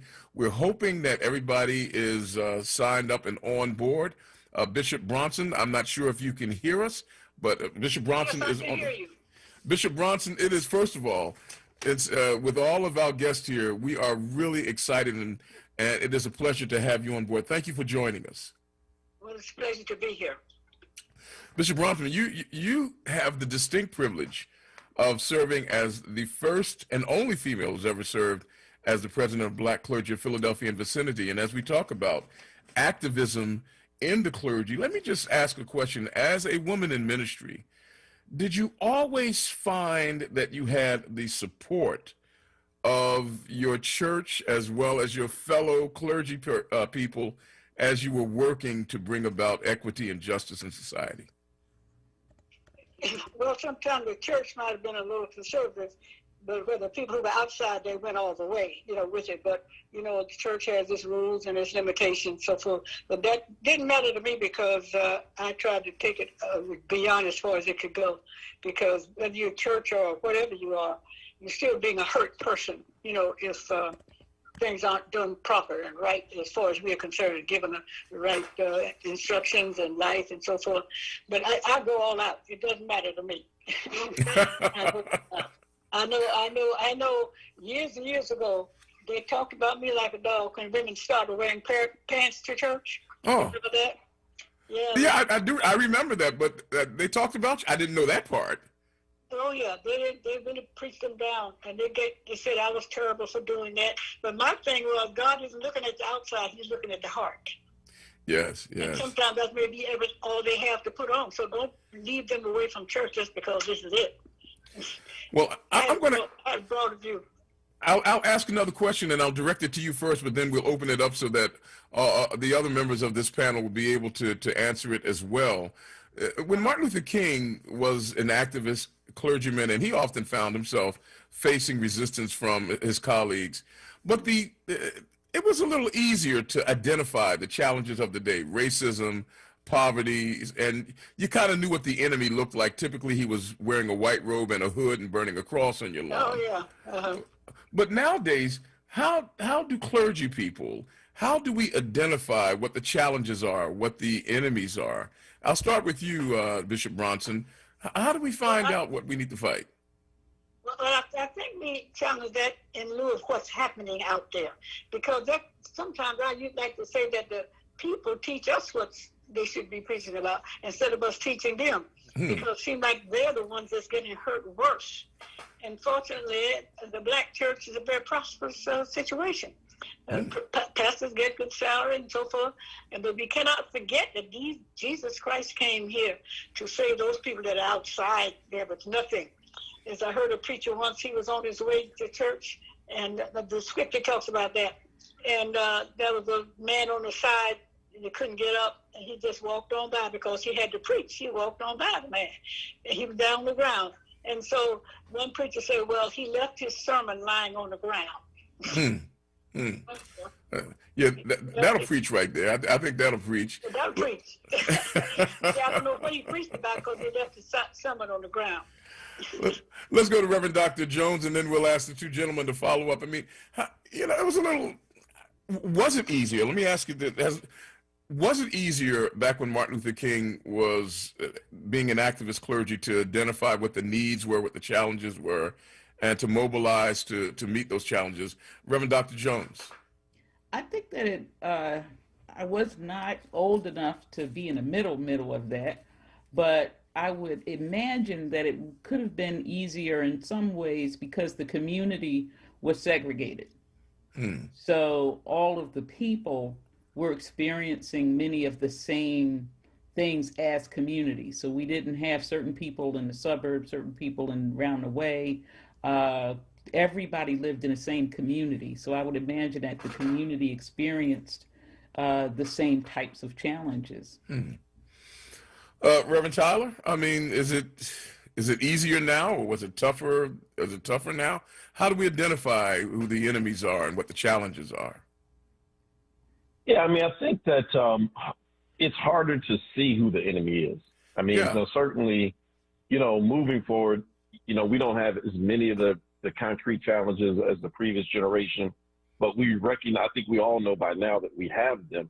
One thing that you can give Donald Trump credit for in doing an excellent job in his presidency is opening the eyes of blind Black people. I've been trying to do it my entire, ministry career since my eyes have been open, and I just don't know. In 4 years, he's done what many of us on this call tonight, Bishop Brunson, Reverend Donald, Reverend Allen, all of us have tried these same kind of things, but Donald Trump has brought together a team of people who have reminded us that this is, quote unquote, their country, and that we need to go back to the place wherever it is that we came from, though we were here in many cases 200 years before their boats arrived from wherever they came from. And so I think that in this moment, it is crystallized that there are still many challenges for us, and we need to take advantage of that moment in the sense of organizing, activism, and while people are attuned and while they are attentive, we need to hit people with serious police reform, serious reforms to mass incarceration, a serious attempt at raising wages, something that Dr. King tried to do. His $2 an hour call in 1963, adjusted for inflation in 2021, is $15 an hour.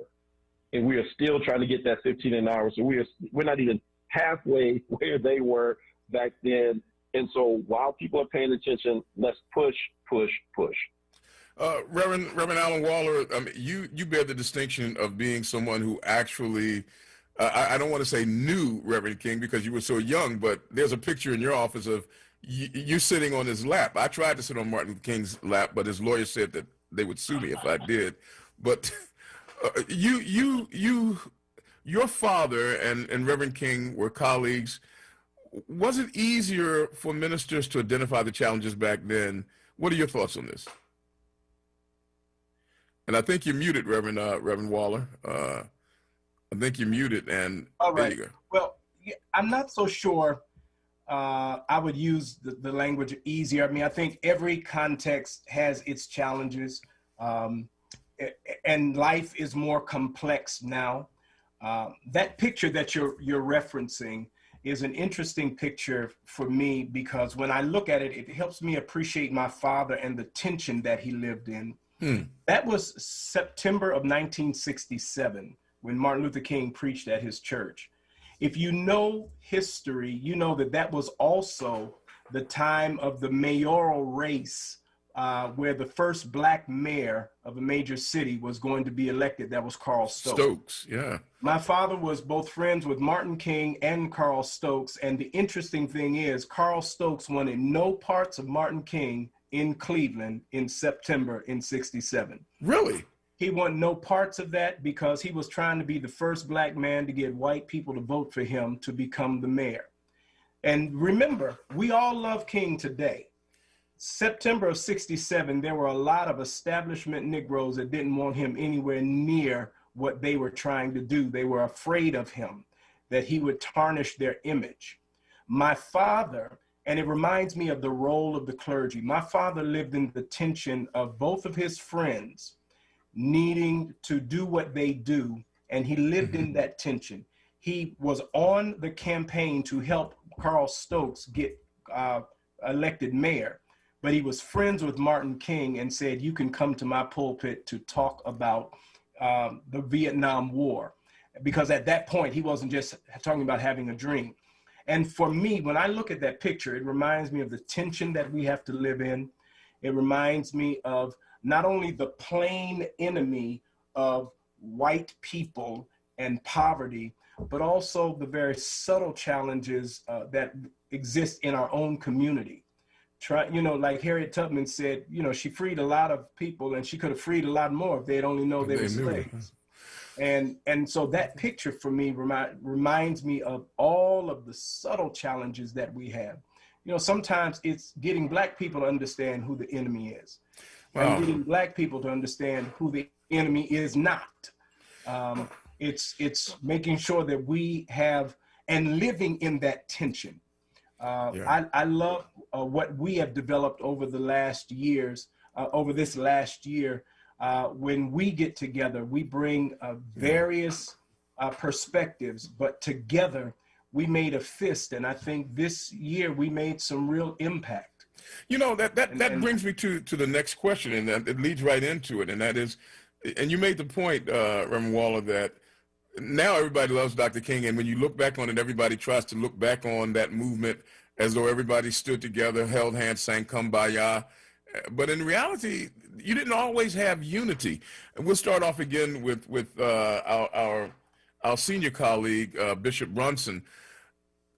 Compare today with 50 years ago. Are members of the clergy, is the clergy community more cohesive now than it was then? Bishop Brunson, when you look back to the 1960s, were the ministers more organized and together then than they are now, or are they more organized and together now than then? We'll follow along in the same route with the answers. Well, I think that I can remember during Martin Luther King's day, and that's when, being a kid, when I became very interested in what was going on, and I was so proud of him. I didn't know what to do, because a lot of people were afraid to speak out. Take that up too. They were afraid to speak out, but he came and removed that from us. But what happened to him? But he wasn't afraid to speak out, and everybody got on board. But your question was, are we more aware today than then? Is that your question? More cohesive? Are we more together? Are we more cooperative? I think we are. I think we are more together than then. I think so, because this was practically almost like a new thing back there with Martin Luther King. He was Savior, he'd come to save us all. But now I think that we have become to the point where we see it when it's coming down the road. And I preach it a lot in our church, let people be aware of what's going on. And you can't be so heavenly happy that you know earthly good. Wow. What now, Dr. Donna, you are a part of an organization that seeks to organize and create a level of cohesion among ministers. Are we more cohesive now, working together now than we were 50 years ago? Not to say that you're 50 years old, but To say I was not that much around. No, I'm being bad. But from what I was told, I was a knee baby to the movement. So during that time, and my parents were very active, my mother and my father. And I'm remembering being in elementary school and hearing them talking around the kitchen table. And one of the frustrations was that the other pastors, the other churches, were not getting involved. I went to White Rock Church, and Martin King actually came and preached at White Rock, and I remember him preaching at White Rock. But I also remember us raising money to send people, including my mother, down to the March on Washington, and a frustration because folk up here were not being generous around sending anybody down to the March on Washington. So I think today we're probably aided partly because we've been, I think like Bishop Bronson said, it was kind of newer at that time. And now we can communicate in so many ways. We've gotten used to marching. In fact, we've probably gotten overused to protesting. So I think it is a little bit easier now. Mm-hmm. Reverend Tyler? Yeah, well, let me just pick up on where Reverend Waller left off, which is that living in that tension. Because I think, first of all, Reverend Allen is being modest about, he thinks we got a few things done last year, but there were a lot of things that were moved in the city, very important things, such as, first of all, passing a law that says that there'll now be an independent police oversight commission. Now we got to still, the devil is in the details, but he was instrumental in raising his voice and coming to the forefront and being a part of that entire movement. And, he and I have, our relationship has grown tremendously over the last 6 to 7 years, as well as Reverend Jones and others. And what I think does Reverend Waller ride? Does he ride a bike also? He does. I knew he would. You know why? Because it's dangerous. I knew he would. But go ahead. Yeah, there's some things he does that I won't do. But it's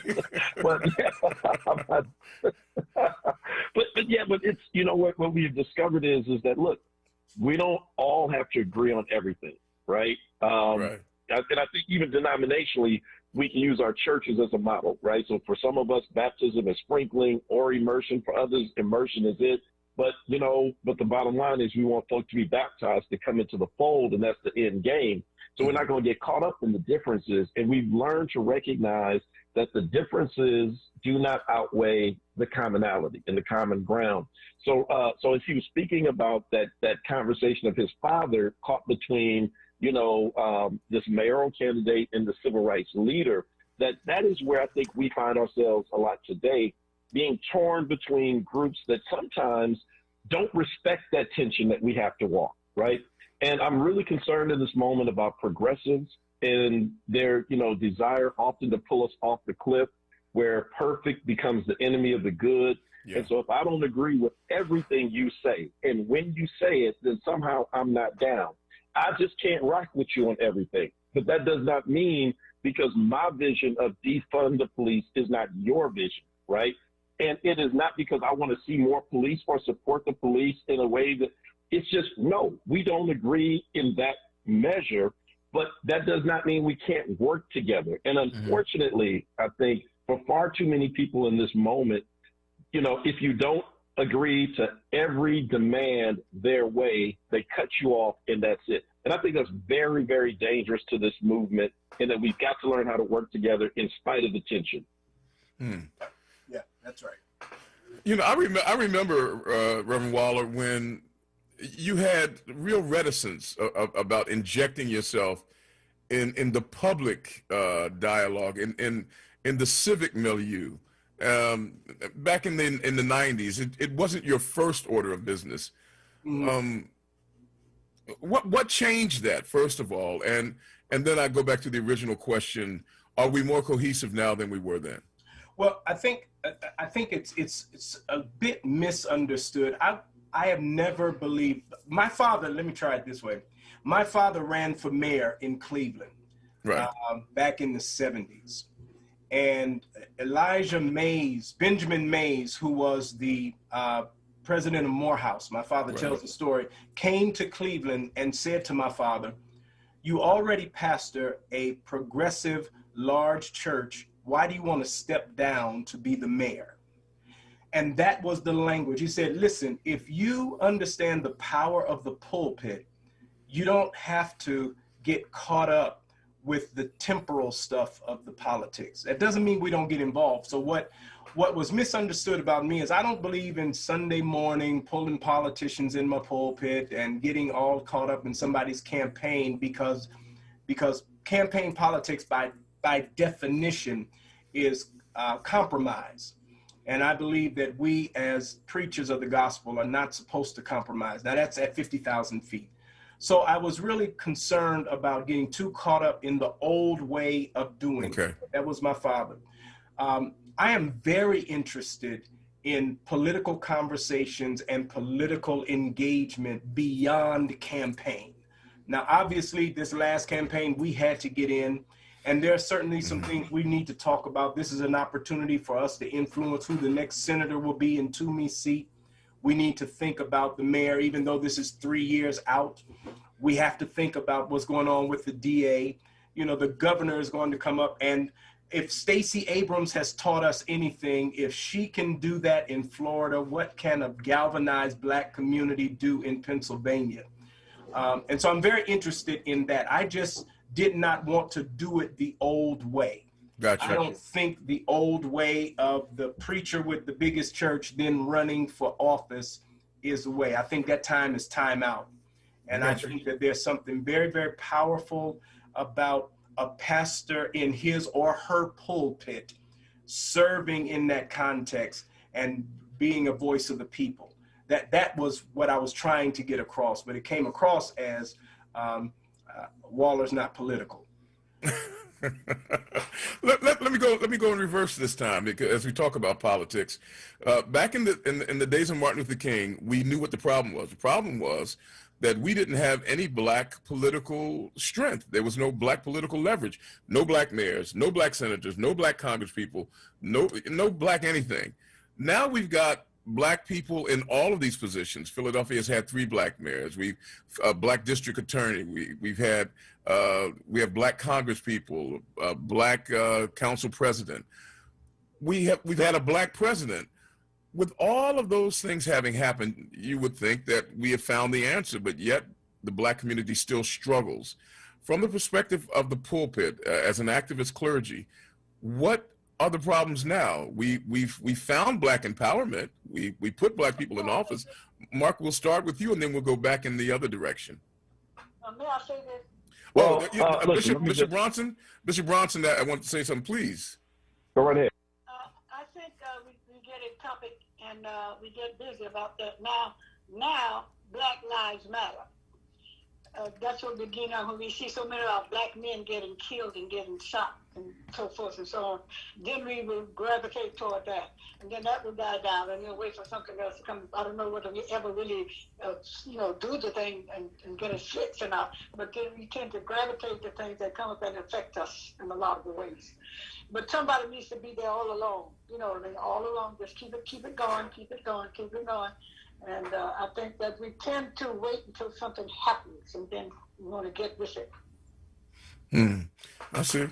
Do you agree with that? I do think that at times we become a little bit too reactionary, and that's what fuels the question, actually, because when you're not in a position of authority and power, you end up reacting to those who are. But we've had Black mayors, Black district attorneys, Black council presidents, Black police commissioners. And so now we have people in positions who can act. And what is the issue now? Mark, we'll go back to you.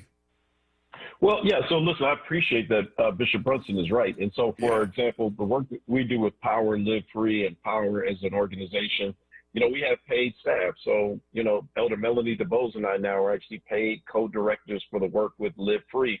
And you recognize that, you have to have somebody who's there tending to the fire all along. and sometimes it's on a low simmer. And so everybody can't do it. People have to still tend to their congregations and the other kind of work that they're called to. And so I've evolved in how I understand, activism. But you need someone there that people can trust, who's been monitoring the situation, keeping abreast of the issues, so that when it turns up, when it's George Floyd, when it's Breonna Taylor, when it's Walter Wallace, we have allies who are there, who have been there. And we know that if I call Reverend Donna Jones in and ask her, can she come and speak about this? She doesn't have to worry about vetting me or if I'm going to embarrass her and put her out there on something, because she knows. And we have to have those kind of trusted relationships. Now, I'll tell you, the problem is, to your question about elected officials who are Black, that representation matters, absolutely. Like I'm certainly disappointed in my home state, California, and Governor Newsom not replacing Vice President-elect Kamala Harris with a Black woman. I think it was outrageous what he did, but it has to be more than just simply representation. There's no reason that Philadelphia should look the way that it does now with a predominantly Black city council. And let's be honest, all city council people are not equal. And some have some very interesting relationships with developers, with the FOP, with groups that are detrimental to the Black community and need to be held accountable. And so the idea that now we just simply elect you because you are Black, I think that is, to Reverend Wallace's point, that's the old way of thinking. And so it can't be just that you're Black, just that you're a woman, just because you're this or that. It has to be that you are also right on the issues. And if you are not, we're going to have to push you until you get right, or push you out until somebody right can get in there and hold that space. Because the issues facing the poorest big city in America, with almost 500 murders last year, and school systems that were broken before COVID-19, God only knows what's happening to our children in the interim. We don't have time for people who are just there collecting a check in empty suits and dresses. Ooh. Reverend Donna? So you need to keep it going. You need to keep things going. Just because someone's nice to you and you got a good job, you can quit now because I'm in the promised land. No, we're not in the promised land. I mean, I think a lot of people feel that that's what happened when Barack Obama was president. Reverend Bronson, dead right on that one. Yeah. And I agree. I don't have anything really to add other than we have to stay at the table. We have to keep, and I think what Reverend Taylor was saying is important. Those relationships are very much important. Whatever, it doesn't, I don't want to say it doesn't matter, because it does matter who's in elected office. It really does matter. And it matters if we have relationships with who's in office. And it matters if our community determines not to put people in office that we don't have any relationship with, because that leads us down the road to destruction. If there's no relationship and no trust, then these aren't people that we can call on or depend on. Yeah. Reverend Waller, we can wrap up this questioning. I know we kind of halfway started this with you, but let's come back to you on that. Yeah, no, I think that's real. Black representation is important, but the issues are even more important. And I think that what we have to also remember, and what Dr. King was killed about, is around economics. It's not just getting people in office, it's about economic power. You have, as Mark has pointed out, you may have some Black people in office that were put there by other constituencies. And so then they're Black, but they owe people in the Northeast, or they owe people in Center City, and they owe, I have said this, and I don't necessarily have a personal issue. I like Mike Nutter, but Mike Nutter was not our mayor.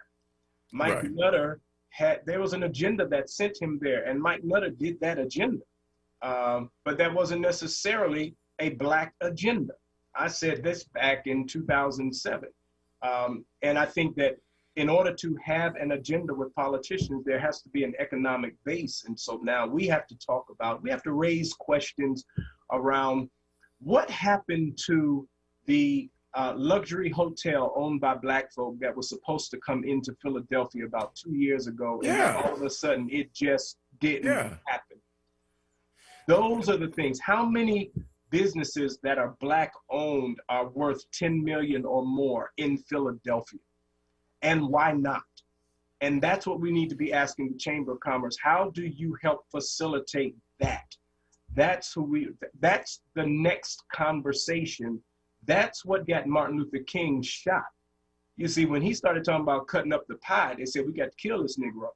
It wasn't Well just said. about, Well said. when he started talking about that and the war, that is the stuff. And we've seen it. We see it in South Africa. We see it here. It's one thing to kumbaya around the fire. It's another thing to redistribute the wealth. And all that we are seeing right now, even how Trump has told a lie to poor white people, that the part of the pie that he and his cronies took from them, he has convinced them that we got it. And we have to have that conversation and talk about economics. You know, listening to this discussion tells me one thing, and that is we need to do it more often. We have some comments coming from Facebook that I'll share with you, and then I'd like to go around to each of you as we close this discussion, because we're way behind on the break, and at some point I'm pretty sure that the fearless leader will call and say, you do remember, Nick, that this is commercial radio. But Claire Nelson said she wants to thank everyone on the panel because this discussion is very interesting and informative. Francis Jones says, Bishop Brunson, that you were the best life science professor at Cheney University. And Phyllis Williams said, sends her greetings to Dr. Jones and says, God bless. And we've got really good listeners and observers on our Facebook page. But let me get to this, and then we'll take a break and close out this conversation, which is a really rich conversation. What is our next step? I mean, we worked hard, Black mayor, worked hard, Black police commissioner, first Black president, got rid of Donald Trump. Okay, now we have shown that we can flex, we can leverage, but what do we as activist clergy, if there's one thing we need to focus on going forward? And we'll start with Reverend Jones, and then we'll go to Bishop Bronson, and then work our way around. What might that one thing be, Reverend Dr. Jones? I feel like I'm back in school. Can you repeat the question? Yes. If there's one thing as an activated, empowered clergy, after the string of victories we have in our wake over the last 20 years, if there's one thing that we really need to focus on going forward, what might that be? Reconnecting with our communities.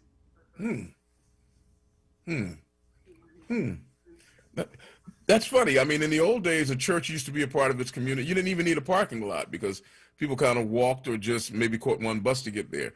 Reconnecting with our communities. Okay.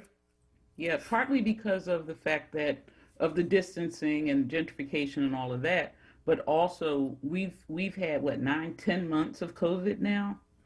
Yeah, 10 months. We're not walking in and out of our churches in the same way. We're not in and out of our homes in the same way. So there's even more distance than there was before. Well, the salient observation there, Bishop Bronson, if there was one thing, and we lean in the direction of your experience, if there was one thing now, if you could get all of us clergy together and say, look, this is what we need to focus on, what would that one thing be? Well, I'm thinking that we ought to focus on the fact that there is still this, in our community, racial hatred, and they're doing everything they possibly can to show it. It's there. Now, of course, I was on the board of directors at Cheney State College, and I also on the situation up there in Harrisburg, where you found them trying to close Cheney down. And I'm sitting there representing Cheney. They were trying to close Cheney down. And of course, I stopped that. I said, you try it and see what happens. And then we start talking about it. And so and then I understand people coming from there. So you go to the other colleges, there's still racism. They put a cross up there in the window so the kids can see it, and then tie somebody up there. And a lot of kids want to come back to Philadelphia rather than go in school out there. It's still that racism is still there. It's still there. I mean, just because you get a few dollars, like you said, get a nice job sitting by a right person, talking, that does not make it right. You got to do something to make that thing right. And after we win something, we win something big, we get a president in this back, but then we go right back to where we were before. Wow. Keep an eye on the racism. Reverend Dr. Mark Kelly Tyler, and then we close out with Reverend Waller. Yeah, well, listen, what we have to do is develop a multi-tiered approach toward our problems and holding elected officials accountable, in particular business as well. So we're in a blue city, but we're currently in a state that is controlled with the legislator by a red legislature, a blue mayor, a blue president now, red Supreme Court, a purple Senate, and almost purple House. And so for us, where we sit, very often it's indistinguishable by the way they practice, whether they're Democrat or Republican.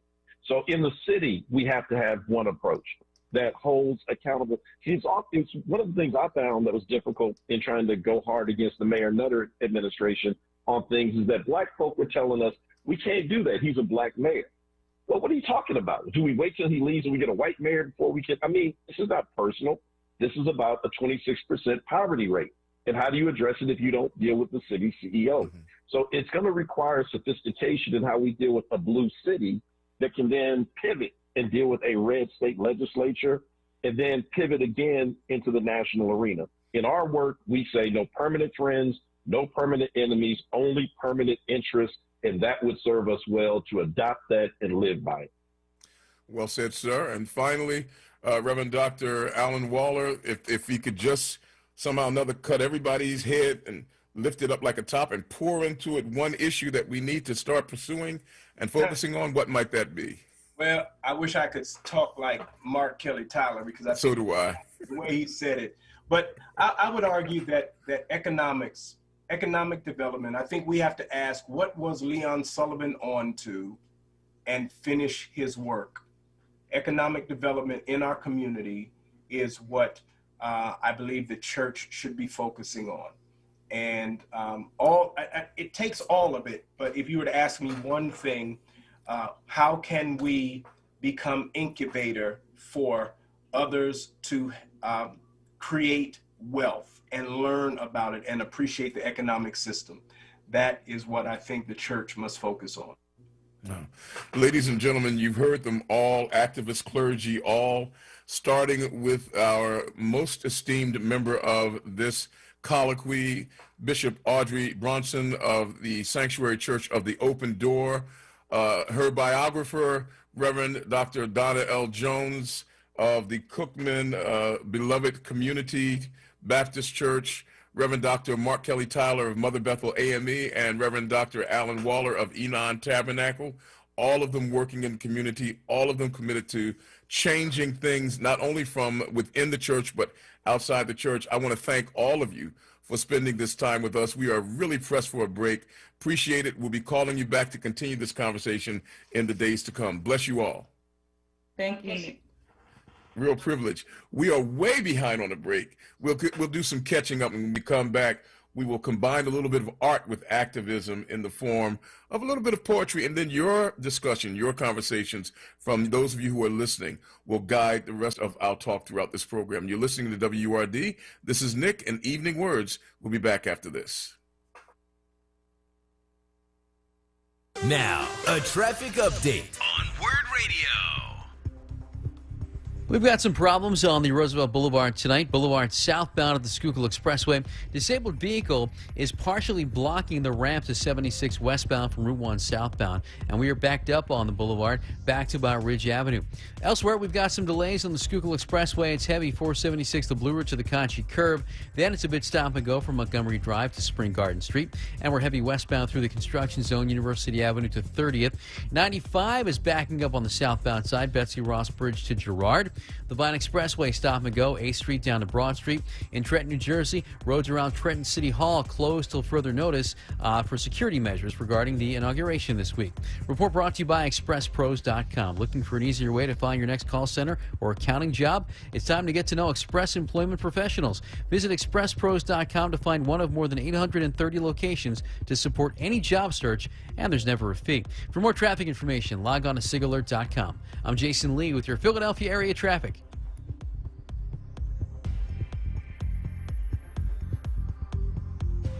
Now, a WURD weather update. Here's NBC 10 First Alert meteorologist Glenn Hurricane Schwartz. Partly sunny for the rest of the day. High temperatures in the mid-40s. A couple of light showers or even snow flurries around. Then for tonight, mostly clear with a low down to 30. Tomorrow, mostly sunny and breezy, a high of 43. And Wednesday, the coldest day of the week, partly sunny with gusty winds, and the high temperature only 38 degrees. I'm NBC 10 First Alert meteorologist Glenn Hurricane Schwartz with your most accurate forecast. Count on it. At Social Security, we are always thinking of ways to save you time and make things easier.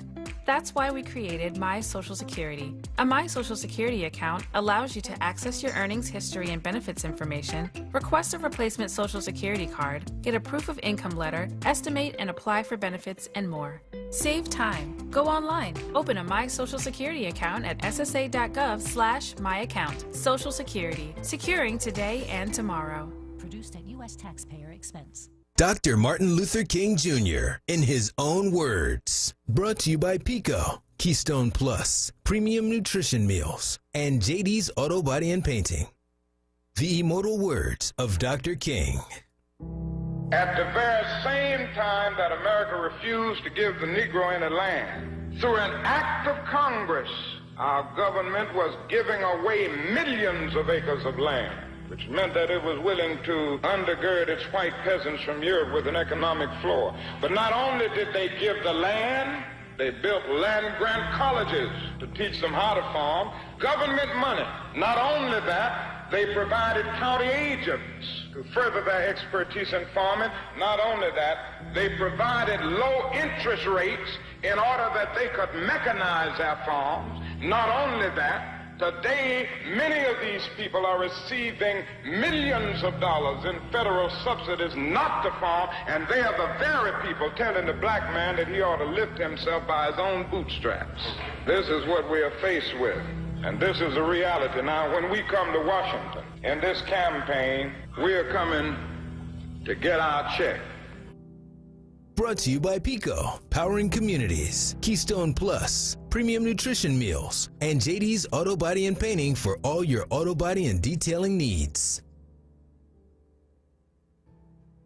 The WURD Radio Newsletter, keeping you informed, engaged, and connected. Sign up by visiting WURDradio.com. Scroll to the bottom of the page and type your email address under Connect with Us. You'll receive the latest information on WURD Radio, messages from our president and CEO, Sarah Lomax Reese, exclusive articles and multimedia content, and resources. Stay informed with the WURD Radio Newsletter. This is WURD Radio, 96.1 FM and 900 AM WURD Philadelphia. Independent Black Media. WURD TV. We're streaming live video of this conversation right now. Tune in on YouTube at onWURD or on Facebook at WURD. WURD TV. Black Talk Media. You're listening to Evening Words, hosted by Nick Taliaferro, exclusively on WURD Radio, 96.1 FM and 900 AM WURD.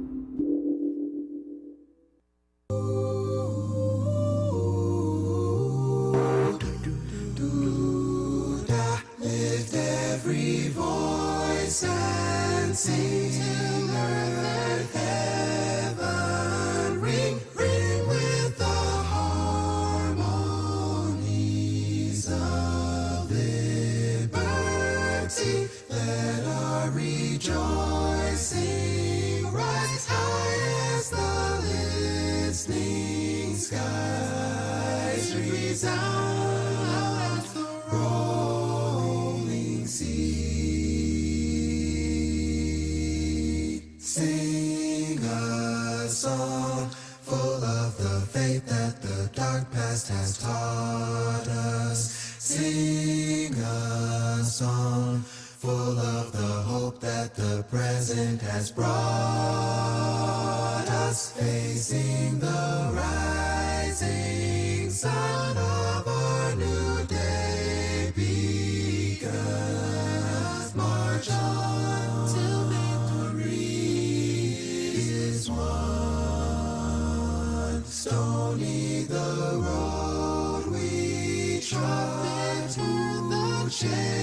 chastening rod felt in the days when hope unborn has died, yet with a steady beat have not our weary feet come to the place for which our fathers died.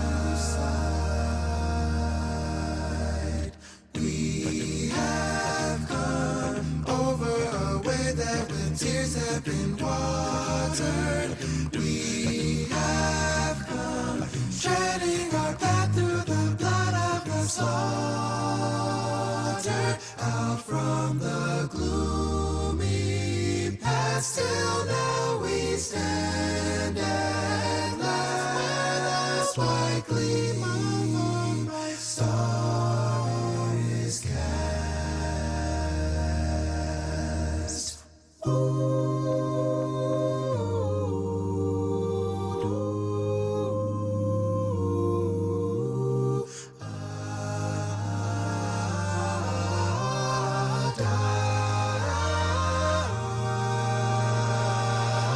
God of our wearies, God of our silence, here's thou who has brought us thus far on the way, thou who hast by thy might led us into the light, keep us forever in the path we pray.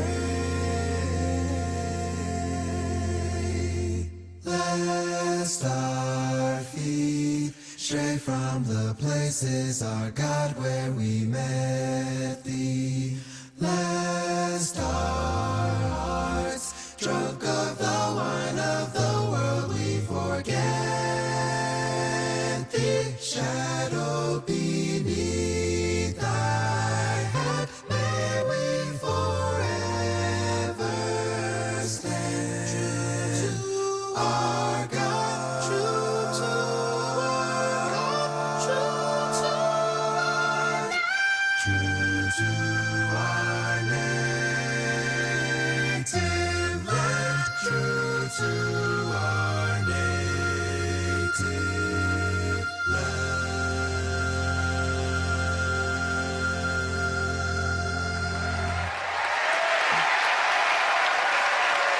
Yes, ladies and gentlemen, singing it just like I taught him.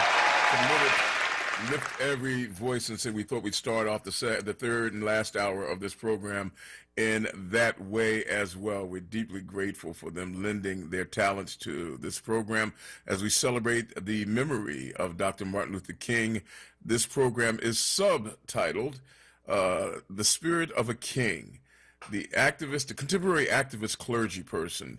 And our last panel included 4 active clergy people, and I think it should be said, and you never tell a lady's age, but Bishop Bronson is a nonagenarian. And for those of you who don't know what that means someone who's at least 90. And the fact of the matter is that she is still working, still in the fight, in the battle, and still maintaining her place. We deeply appreciate that. Coming up in a few minutes, we'll be checking in with my good friend and my brother from another mother, Wendell Phillips. But before that, we wanted to take the time to get another expression of art from a perspective that we don't often consider when we think about Reverend Dr. Martin Luther King. And that is this. His influence went further than simply the United States of America. And joining me now is a poetess who often expresses herself through the lyrical language of poetry, but she does not hail from this country. So, Sister Karen McNeil. Karen, are you with us there? I noticed your picture disappeared. And I am here. I am with you. Your lovely visage disappeared from our screen, but that's okay. But let me just ask you before you share with us a poem in honor of this great day that we celebrate the legacy of Dr. Martin Luther King. What were your thoughts growing up in Trinidad? What were your thoughts about Dr. Martin Luther King when you first learned about him? Well, I thought he was quite a hero, very brave and very strong to stand up against the enemy the way he did. Now was as a part of your education or a part of your learning, did they teach about Martin Luther King in Trinidad? Not when I was in school. No, they did not. Okay, okay. So when did you first learn about Martin Luther King as a civil rights leader and as a minister? I think my full knowledge of him is when I came to the United States, and I came here in 1997. Ah, 1990s. And so I heard bits and pieces in Trinidad, but I wasn't fully aware, of all that he did and is doing. Now, in Trinidad, were ministers, were they also known for working in civil rights? Did they work beyond the pulpit, beyond the church, or did they basically confine their efforts to the church? What I know of, well, just within the church, what I knew of back then. Mm-hmm. Yeah. Okay. Well, we're not going to dance you all over on the political spectrum, because you are here today to share with us some poetry about civil rights, about justice. The title of the poem is "Justice for All." Before you share it, tell us why you wrote it. Well, I wrote it last year, and we all know, with all the killing of my Black brothers, I wrote a few poems last year, as a matter of fact. Some of my best work happened last year. Okay. Well, we're going to take a moment now, ladies and gentlemen. We just heard from Committed singing "Lift Every Voice and Sing," and now we turn to the spoken word to capture the spirit of this day that remembers the legacy of Dr. Martin Luther King. Here with the writing and the reading of "Justice for All," Karen McNeil. It's a shame we have to protest, loot, and burn to get the justice system to turn. Cry and scream against the law because we can't take it no more. The wicked wouldn't always have their way. The day of reckoning is today. As countries across the world marched on the streets, we see the unity of millions of feet. The war has reached its peak, and we are no longer just going to speak. We're going to change the way we spend, from whom we borrow and to whom we lend. We're going to exercise the difference we could make in the economy, realize our power as the Black community. We are going to give our all to this important fight that has already caused us to unite. We are no longer going to stand at ease and surrender, not while they continue to murder. We are going to prevail. This time we're not going to fail. Evil, you have had a long run, but God said it is done. Racism, you're about to be torn apart as the Red Sea. God will lift up a standard against the enemy. From slavery to the 21st century, it's time for us to really be free. Ladies and gentlemen, a warm round of applause for Sister Karen McNeil. Her husband is there in the background there, Brother Alula. And let me just go ahead. Let me just tell you the way it really is right now. Before we go a little bit further, let me tell you how it really is. I get to hear the warmth of the passion of this good woman on a regular basis, because she is the director of women's ministries for the West Philadelphia Seventh-day Adventist Church, where I happen to be the pastor. So she is one of my fine members. She and her husband. Karen, that was beautiful. Thank you. That was really beautiful. And now, if you heard that poem and you want to get a copy of it, I'm quite sure that it can be made available. Just let me know, and I will talk to Sister Karen, and we will get that poem to you. I guess we have to do this again next Martin Luther King Day, dear. Oh, we certainly have to. She is Karen McNeil, Minister of Women's Ministry at the West Philadelphia Church, spending time with us today on the topic, Justice for All. Thanks so much, good sister. Thank you, Pastor. I appreciate it. Real pleasure. All right, folks, we're shifting gears now. Oh, that was beautiful. I'm telling you, just like I taught her. I'm telling you. Let's shift gears just a little bit now. We talked about ministers and fighting violence with Reverend Eugene Williams. We spoke about ministers and fighting poverty with Reverend Dr. William Barber. We talked about ministry in Philadelphia. And I want you to know the comments have been just really rich. I want to thank Sister Mabel Welburn. She says that the Sullivan Trust accepts the challenge that was issued by Dr. Waller in making economics first and foremost. Patrick McCarthy, we thank you very much for your very kind words about the program. Phyllis Williams, that song was by Committed, not commissioned, but Committed is an a cappella group. If you'd like to know more about them, and somebody asked or whether or not they are available, we can get them for you. I know them personally. They would be glad to come and minister to you. And Linda Evans, of course, love you with my heart, dear, said that it was a great program today, and she just sent those encouraging words. And now we shift gears and head back down to North Carolina, where we're going to speak with the Reverend Doctor. Should I do that? got the bookcase in the background. Let me tell you, he's ready to roll. My brother from another mother, man, I love with my whole heart and my whole soul. He has served as a politician, as a state assemblyman in the state of Maryland. He has served as an administrator in educational facilities, first as at Carolina A&T, then at Carolina North Central, and now at Fayetteville State University, all in North Carolina. Am I getting that right, Wendell? I want to make sure that I'm in. Close enough, yeah. But I got to straighten it out for the North Carolina A&T Aggies. So okay. the North Carolina A&T Aggies. A&T. What did I say? Central. What did I say? I don't know what you said. You just it was said probably all backwards. A&T, yeah. North Carolina. It was all there. It was kind of just yes. Agricultural North Carolina. It was A&T. And he's also an assistant pastor on staff at the Providence Baptist Church in Greensboro. I said that. Associate. An associate pastor. All right. Okay, associate. And this is that last title is one that he wears like a loose-fitting garment. But the other thing is that he has grown up in a family of ministers watching clergy activism all of his life. His father, Wendell Phillips, was the pastor of just like that the name forgets it. Heritage United Church of Christ.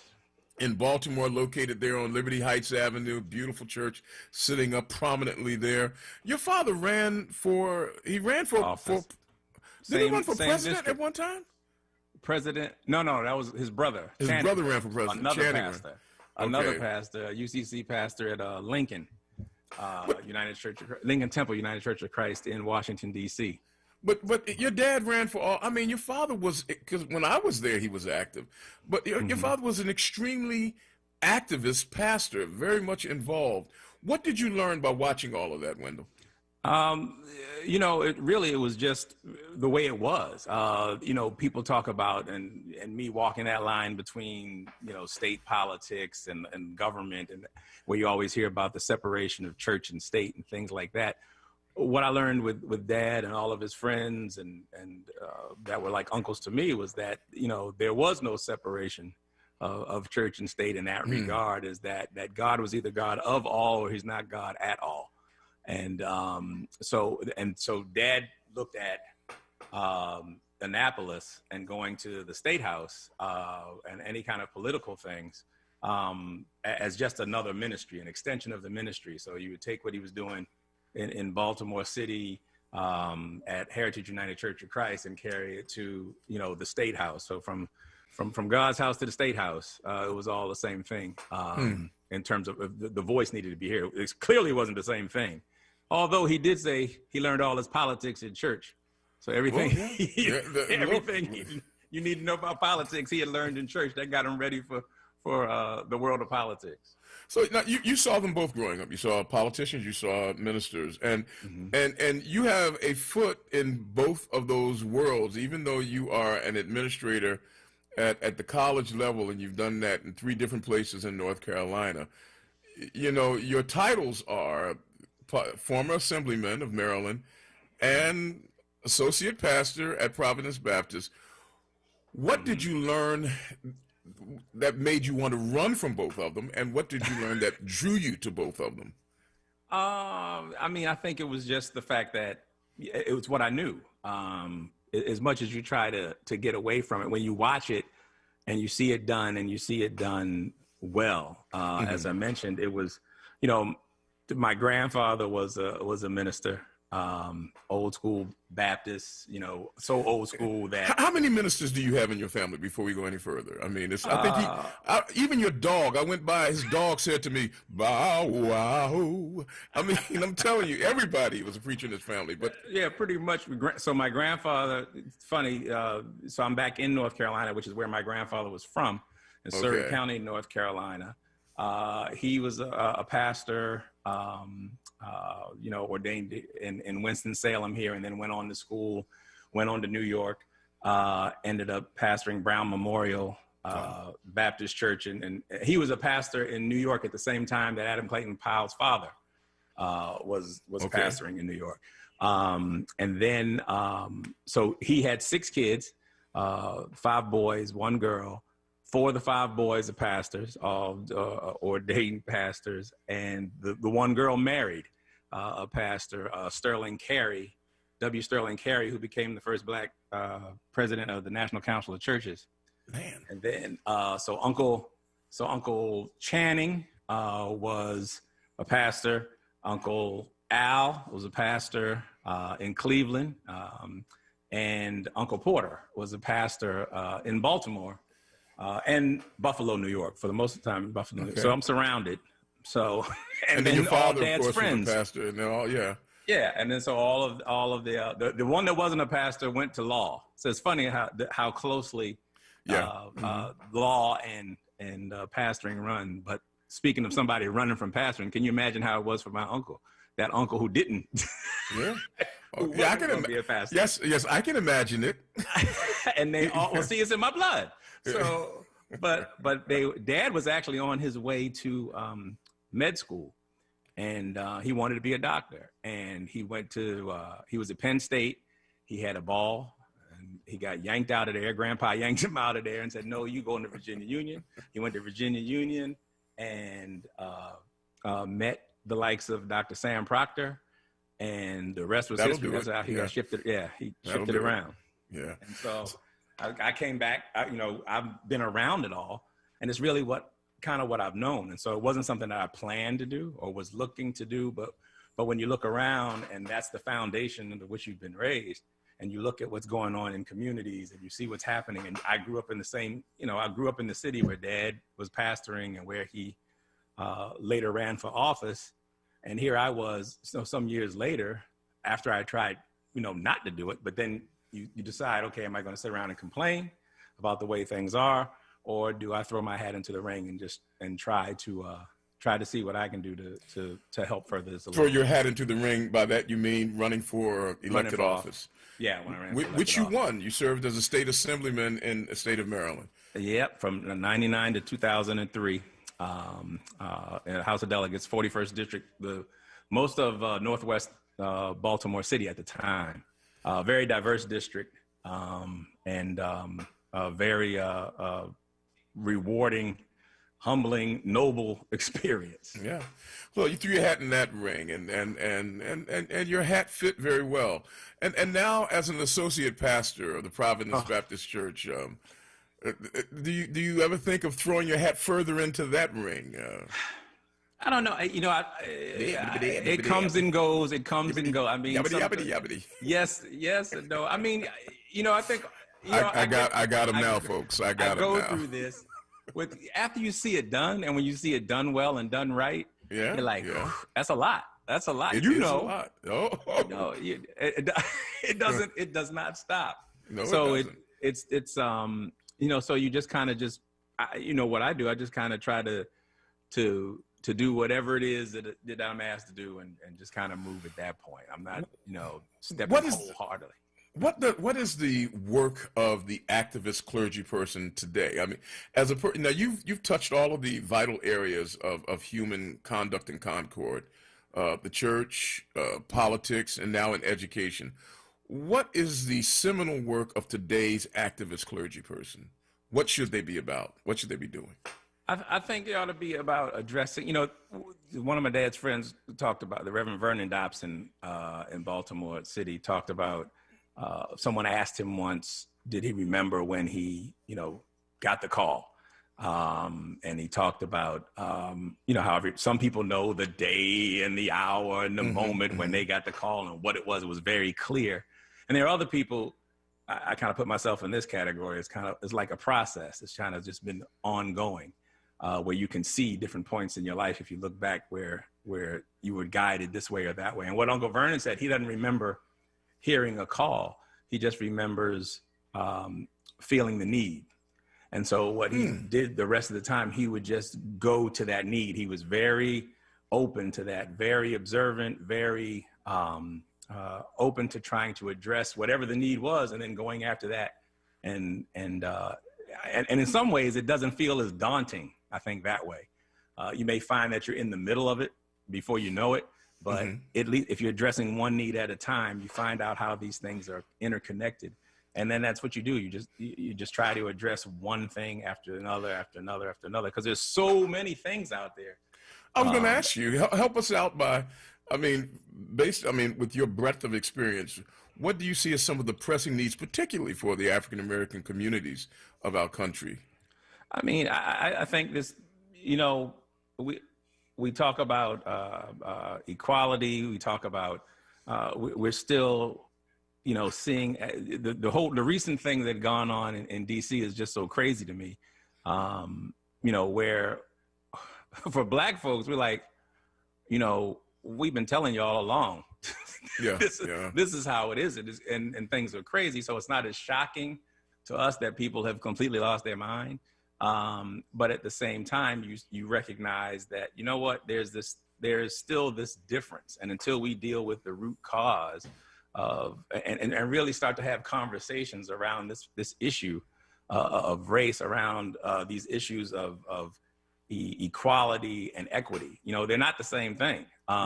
You know, and I think, and making sure that we know that, you know, the rising tide lifts all boats, that if, you know, the whole Black Lives Matter, you know, Black lives can't matter, you know, I mean, Black lives matter, but all lives can't matter until Black lives matter. So, I mean, these are the conversations that people don't want to have. These are the conversations, though, that most so desperately need to be had.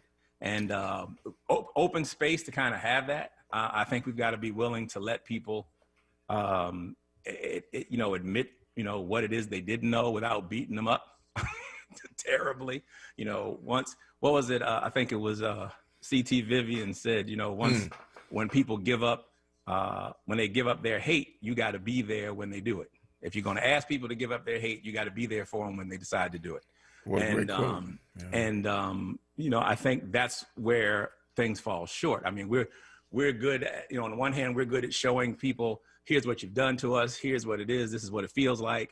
And then sometimes when they try to come and make corrections, that you know, let's forget the fact that it shouldn't be done, but we're not there. We're just ready to beat them up, which makes them say, you know what, forget it. You know, that's a good word for it. Have these conversations. That's a good conciliatory word. The final question, and for those of you just joining us, we're speaking with Reverend Wendell Phillips of the Providence Baptist Church of Greensboro, North Carolina, where Reverend Phillips serves on the associate staff. He is also chief of staff at Fayetteville State University in North Carolina. Last question for you, Reverend. Broncos. Is where would you like your first church to be? Would you like it to be in North Carolina or Baltimore or Pennsylvania? If you had to pastor a church, where would you think you'd like to? Rural or right here on the airwaves. Yeah, right I'm here gonna pastor a church right here. You we know, can fix that for you. I just think we all have, in all seriousness, we all, I believe, are called to, you know, we all have certain ministries in us.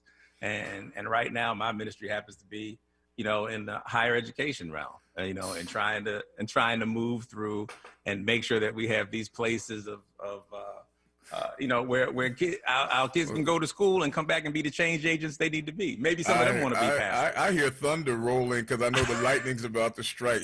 What are you saying? He is the Reverend Wendell Phillips doing his level best to make sure that he avoids taking that church on. I can't, you know, I mean, I'm beyond the point of saying, I never say never, but it's just not. You know, I don't. I just heard him say it twice. I just don't see it yet. He said it twice. I But tell you, I watch you. I live vicariously through you, sir. it's going to be a short life, my friend. Wendell Phillips, let me tell you, you know, God knew I needed a younger brother, and He gave me Wendell, and so man, love you with my heart, man, and love you back. Always a pleasure, brother. Hug the girls, because anywhere in your house you go, there's a girl to hug. So. From 86 to 13. There you go. Hey, man, I'll be checking in with you later. Thanks for spending a little time with us, and all of our best to the folks down at Fayetteville State University. Likewise, and y'all take care at Philly, too.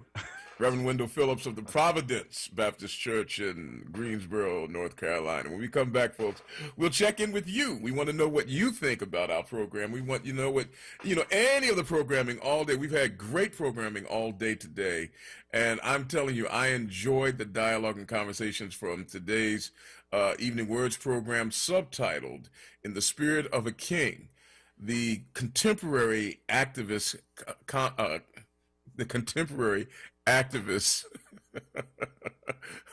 clergy person. Don't get old, folks. You forget things just when you don't think you will. It's now 6:30. When we come back, we'll take your calls and your comments in response to what you've heard today. Stay with us.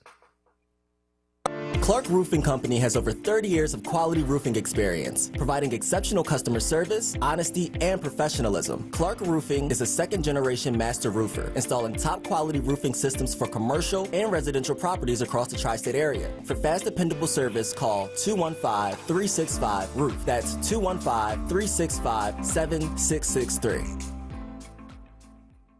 This is not a fad for us. We will not resume our regular programming when things die down. We're not black to help our bottom line or because it's politically correct. We're not joining a fight.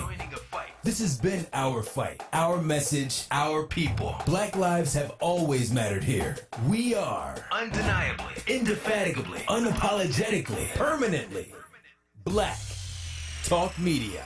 WURD. WURD TV.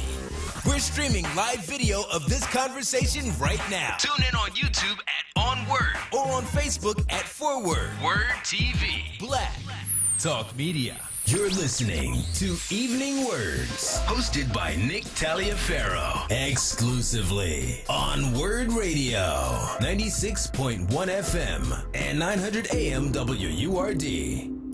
Back with you, ladies and gentlemen. Final 28 minutes of Evening Words with Nick Taliaferro. Today, our program was subtitled In the Spirit of a King. This celebrating the legacy of the contemporary activist clergy person. And boy, did we have a roster of individuals before you to just share with you a little bit of perspective on what it means to try to stir the drink of society from the position of the pastor, standing behind the pulpit. It didn't matter what the religion might be, but in this case, we were talking to Christian ministers in the line and in the spirit of the Reverend Dr. Martin Luther King. We want to thank you all who have been commenting online. Phyllis Williams spoke about the poetry that Karen McNeil shared, along with Linda Shields, who spoke about the poetry that Karen McNeil shared. Jillian Smith-Hines said, wow, you have some great guests, and she is just worth her weight in gold.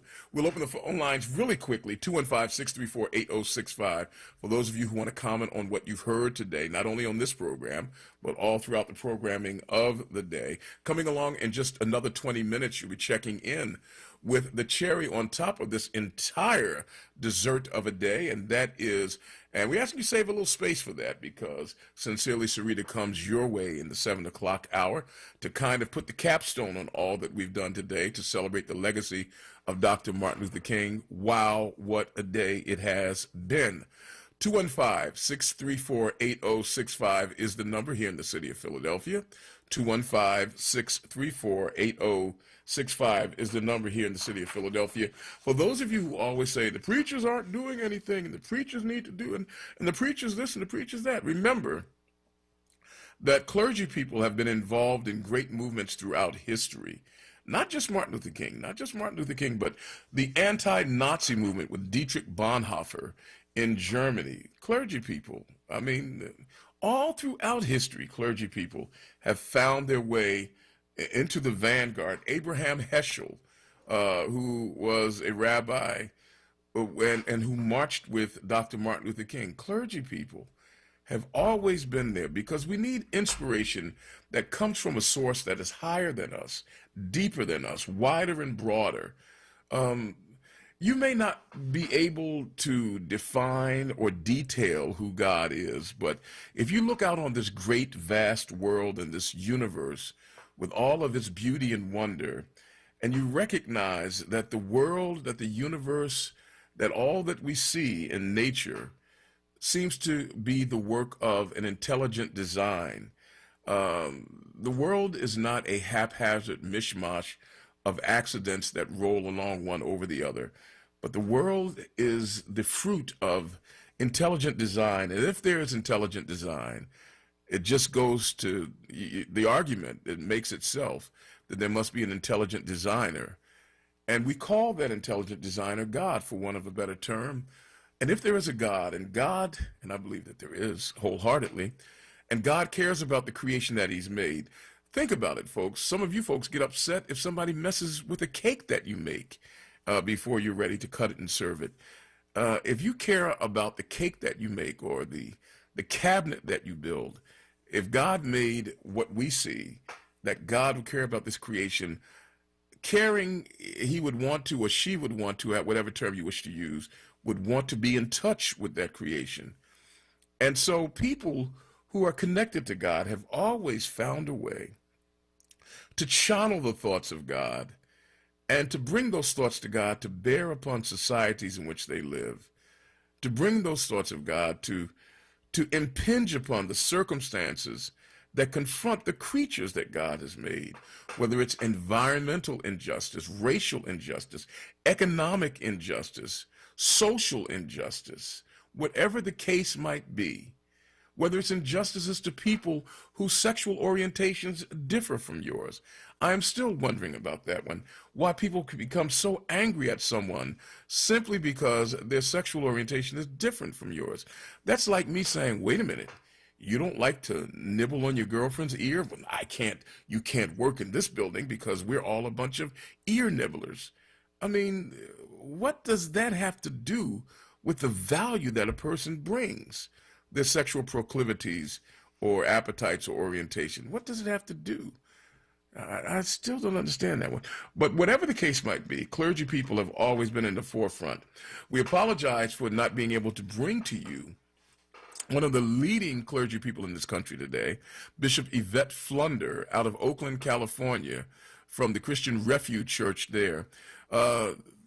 Bishop Flunder found herself between two immovable galvanizing events. One was the loss of her brother, and then the second one was the loss of a deacon in her church. All of this in short order, and it just took her off the square, and she could not join us today.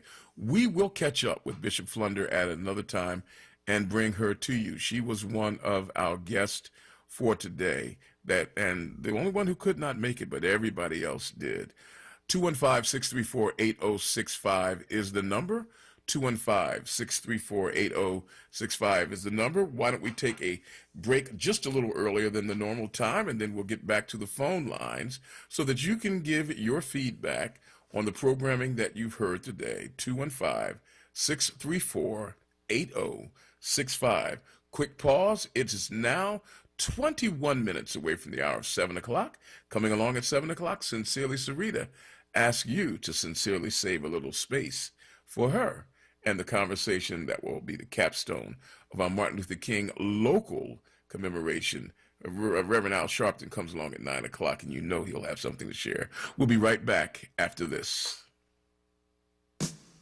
Hi, this is John. Hi, this is Juanita, owners of JD's Auto Body and Painting. We're located at 6300 Wayne Avenue, right there at the intersection of Wayne and Washington Lane. We really like to thank all you WURD listeners for the support that you've given our business, and we really hope to see you in the future. JD, tell them about our products and services we have. We have a new state-of-the-art paint shop along with our body shop and detail shop. We can help you with the dents and scratches from the winter season. Come to JD's Auto Body and Painting. Come on out and check us out. We're still honoring that WURD 10% discount. Give us a call, 215-848-5949. Again, 215-848-5949. Thanks again for supporting our business. We really appreciate you. See you at JD's Auto Body and Painting.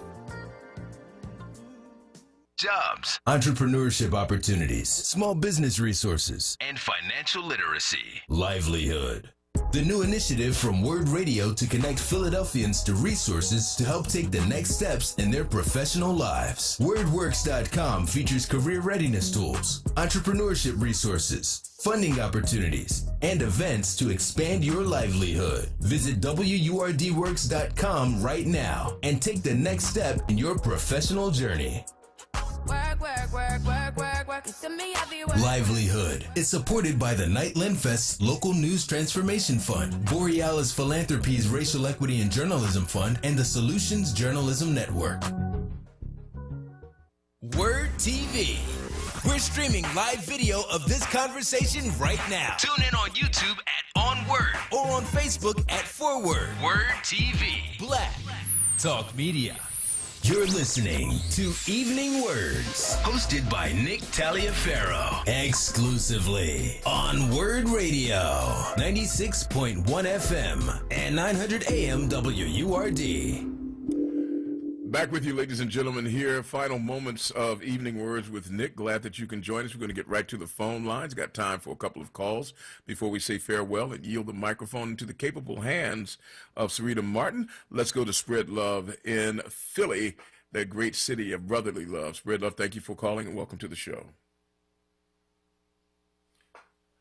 And Spread Love, I'm not hearing you. He has disappeared. Let's go to Jim in West Philadelphia. Jim, thank you for calling, and welcome to the program. Well, thank you, Nick. And it was a great show that I listened to today.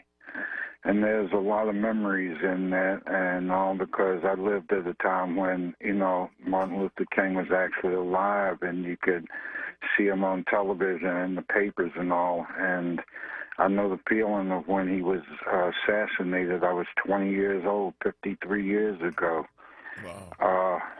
And it's just amazing that with all he spoke of and all of the light that he brought to be, that we haven't progressed that much more in all these years. We're still fighting the vote.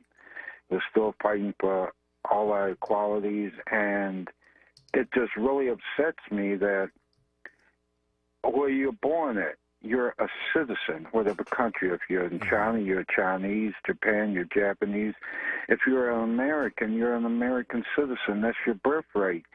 And to allow somebody else to distinguish that as being different because you want to be an Afro-American or this or that or whatever, you're still an American citizen. And there should be our government no way that infringes upon that right. I mean, that's supposed to be the whole concept of government. I'm just wondering, when that reality is going to be, some of the realities that King spoke about. And the young people, they don't realize that they have never experienced some of the things that our older people have, like traveling and not being able to go into a store to get something to eat. Oh yeah. Not being able to get gas in a small station. If you're driving, you better fill up in a city or whatever, because you get out there on a country road, there's no telling what might happen to you. And actually living that time, seeing no blacks allowed, no colored, whatever. But I'm just being nice with some of the signs you saw and all. Imagine them pressing that on somebody 4, 5, or 10, 8 years old. Well, I'm thinking back. You were saying that you were 20 when Martin Luther King died. I believe that I was 11. I think I was 11 going on 12. And I remember that day, my father was seated at a kitchen table, I believe, with his head in his hands, weeping. And, you know, my father was a very passionate man, a very strong man, but a very passionate man. And I was thinking, what could have made him cry? And it dawned upon me that what made him cry was the death of Martin Luther King. And then later on that evening, we could see the flames being ignited along Susquehanna Avenue as rioting occurred. And do you remember that? Where were you living when this happened, Jim? I was in West Philly, and okay. Yeah, I remember the riots. I remember when Camden was a true city before it got burnt down, when Broadway was the main street and everything, when they had all of the factories and all over there, when they had all of the factories here. And I heard about it on the radio and all. And when you saw it on television, imagine a child, you can't even comprehend that. And but yet and still, here comes worse when you get the COVID virus and all the stuff that's going on now. You know, well, I tell you, the legacy of Dr. King lives on. So even though we have lost the man, we still have the gift that was a part of the man, and it lives on in the form of some of the guests that we had, and the spirit that fueled Martin Luther King is still with us. So, Jim, you know, we hark back in sadness, but we look forward with hope, man, and I thank you for this call. Take care. And the amazing thing is, he never got to reach 40. He did this before 40. What have we done before we reached 40? Man, let me tell you. Good point, Jim. Good point. Thank you, my friend. Take care. I remember I was with WHAT at the time, and I remember when I was at my 39th birthday, I had just pretty much started at WHAT. After pastoring for the first 15 years of my life, I segued. I left pastoring thinking I would never return. I remember when I left the pulpit, the active pulpit, I was still a minister, but I was no longer the pastor of the church. We had just finished a building project. I was totally burned out. My marriage had ended, and to no small part due to, of course, my life as a minister, and not because it did it, but being busy in the pastorate at times. Sometimes you don't really tend the fires of home as you should, and that wasn't the cause, but it certainly did not help. The financial situation of being a pastor was not the greatest, but anywho, I went into radio, and Cody Anderson opened the door.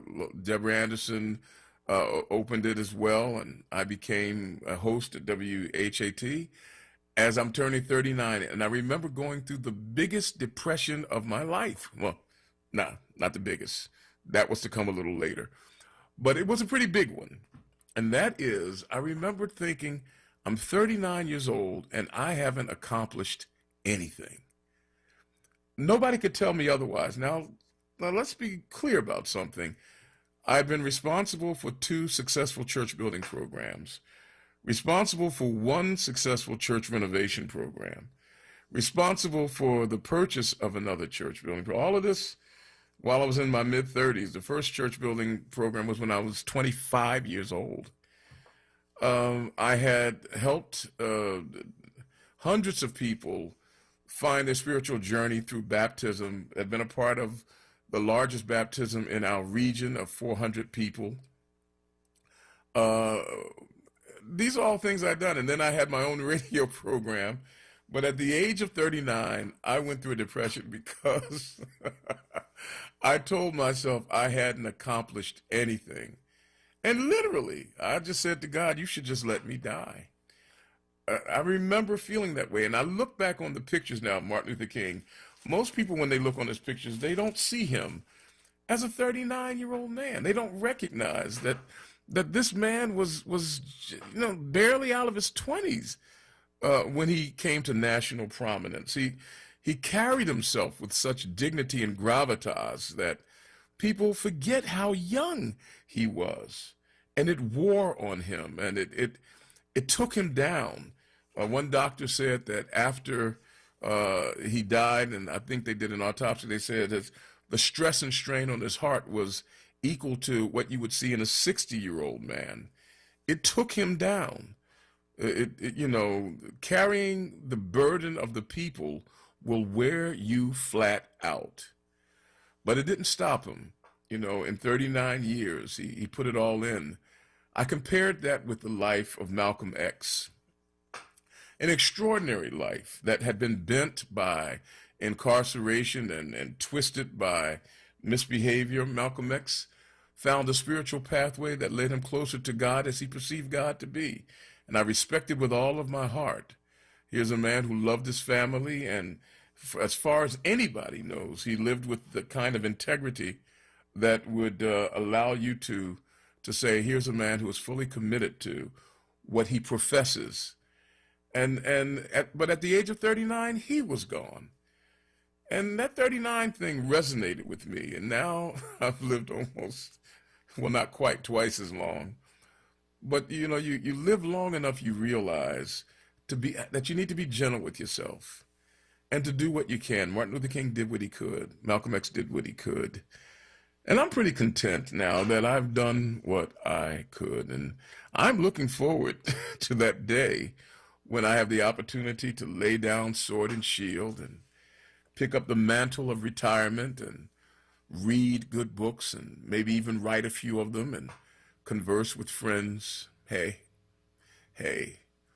if God would allow me that time, I will certainly grab it gleefully with both hands. Spread love, you've returned. You will be our final call, at least I think you will, of the day. Thank you for calling. Welcome to the program.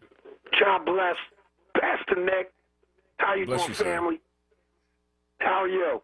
I'm good. Give God the glory. I'll keep it brief.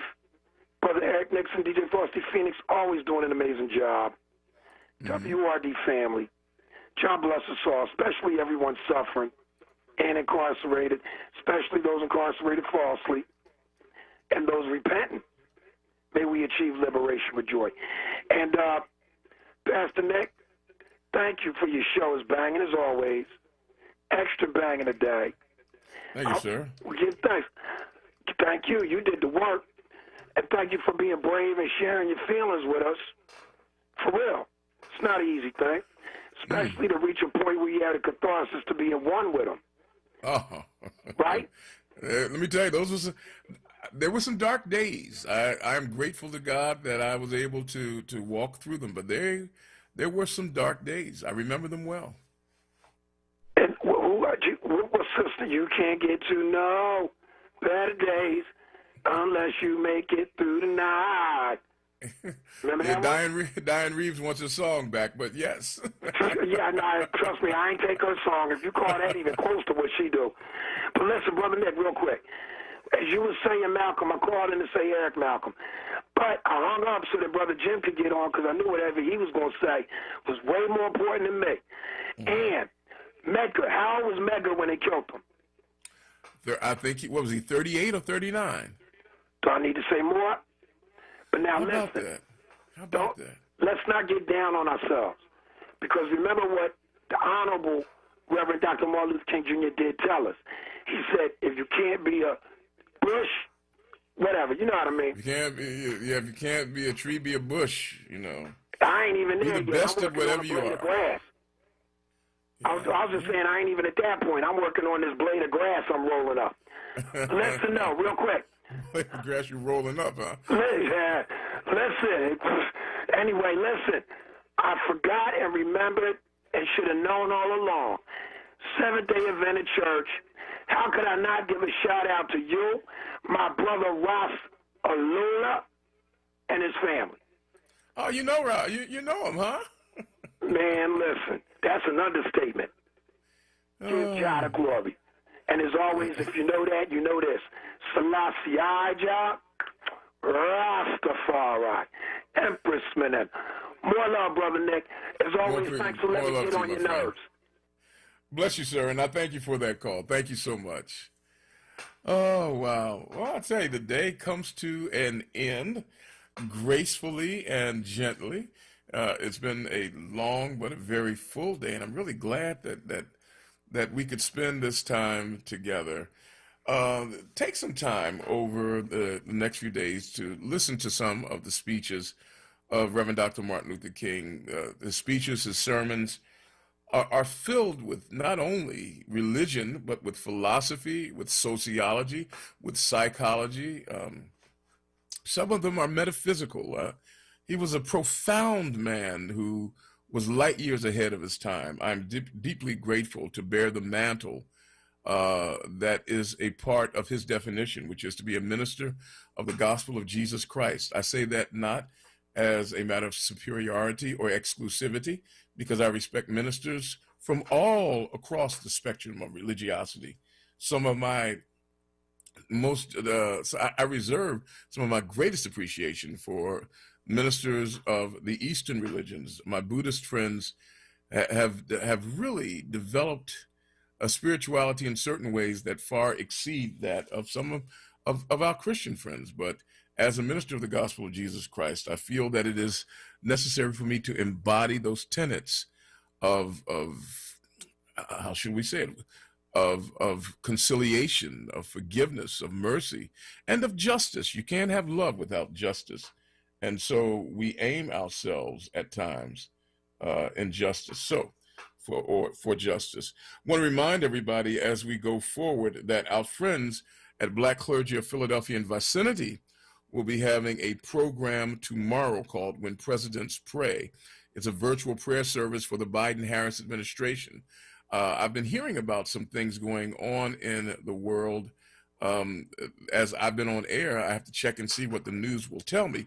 But the inauguration comes on Wednesday, and tomorrow, Black Clergy of Philadelphia and vicinity will have a program called When Presidents Pray that will feature the former presidents of the Black Clergy of Philadelphia and vicinity of the years gone by. You'll get a chance to hear again from Bishop Audrey Bronson, and we deeply appreciate her being with us, and we appreciate the work of Black Clergy of Philadelphia and vicinity. I want to take a moment now to thank all of our guests who spent time with us today, and it has been a rich day as we celebrated the activist clergy person. We started off with Reverend William Barber of the Poor People's Campaign and the Repairers of the Breach, Reverend Eugene Rivers of Boston, Massachusetts, by way of Philadelphia, where he graduated from Dobbins Votech, some great talk show hosts who graduated from there too, from what I understand.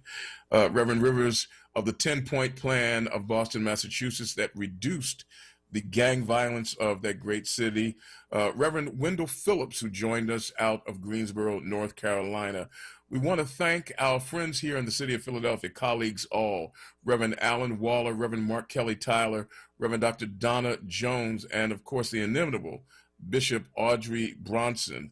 And we thank Karen McNeil for that beautiful poem that she read, entitled Justice for All. And last but not least, the group committed for sharing their gift in song, Lift Every Voice and Sing. On behalf of all of the good folks at WURD who make it possible for us to spend this time with you, and for the great work done today to bring to us the legacy of Dr. Martin Luther King, including our producer of renown, Mr. Eric Nixon, who did an extraordinary job today holding it all together. We say thank you. We ask that you have a great day today, a better one tomorrow, and we will see you again on the radio. Stay tuned and save space for Sincerely Sarita. Catch you tomorrow. Take care, folks.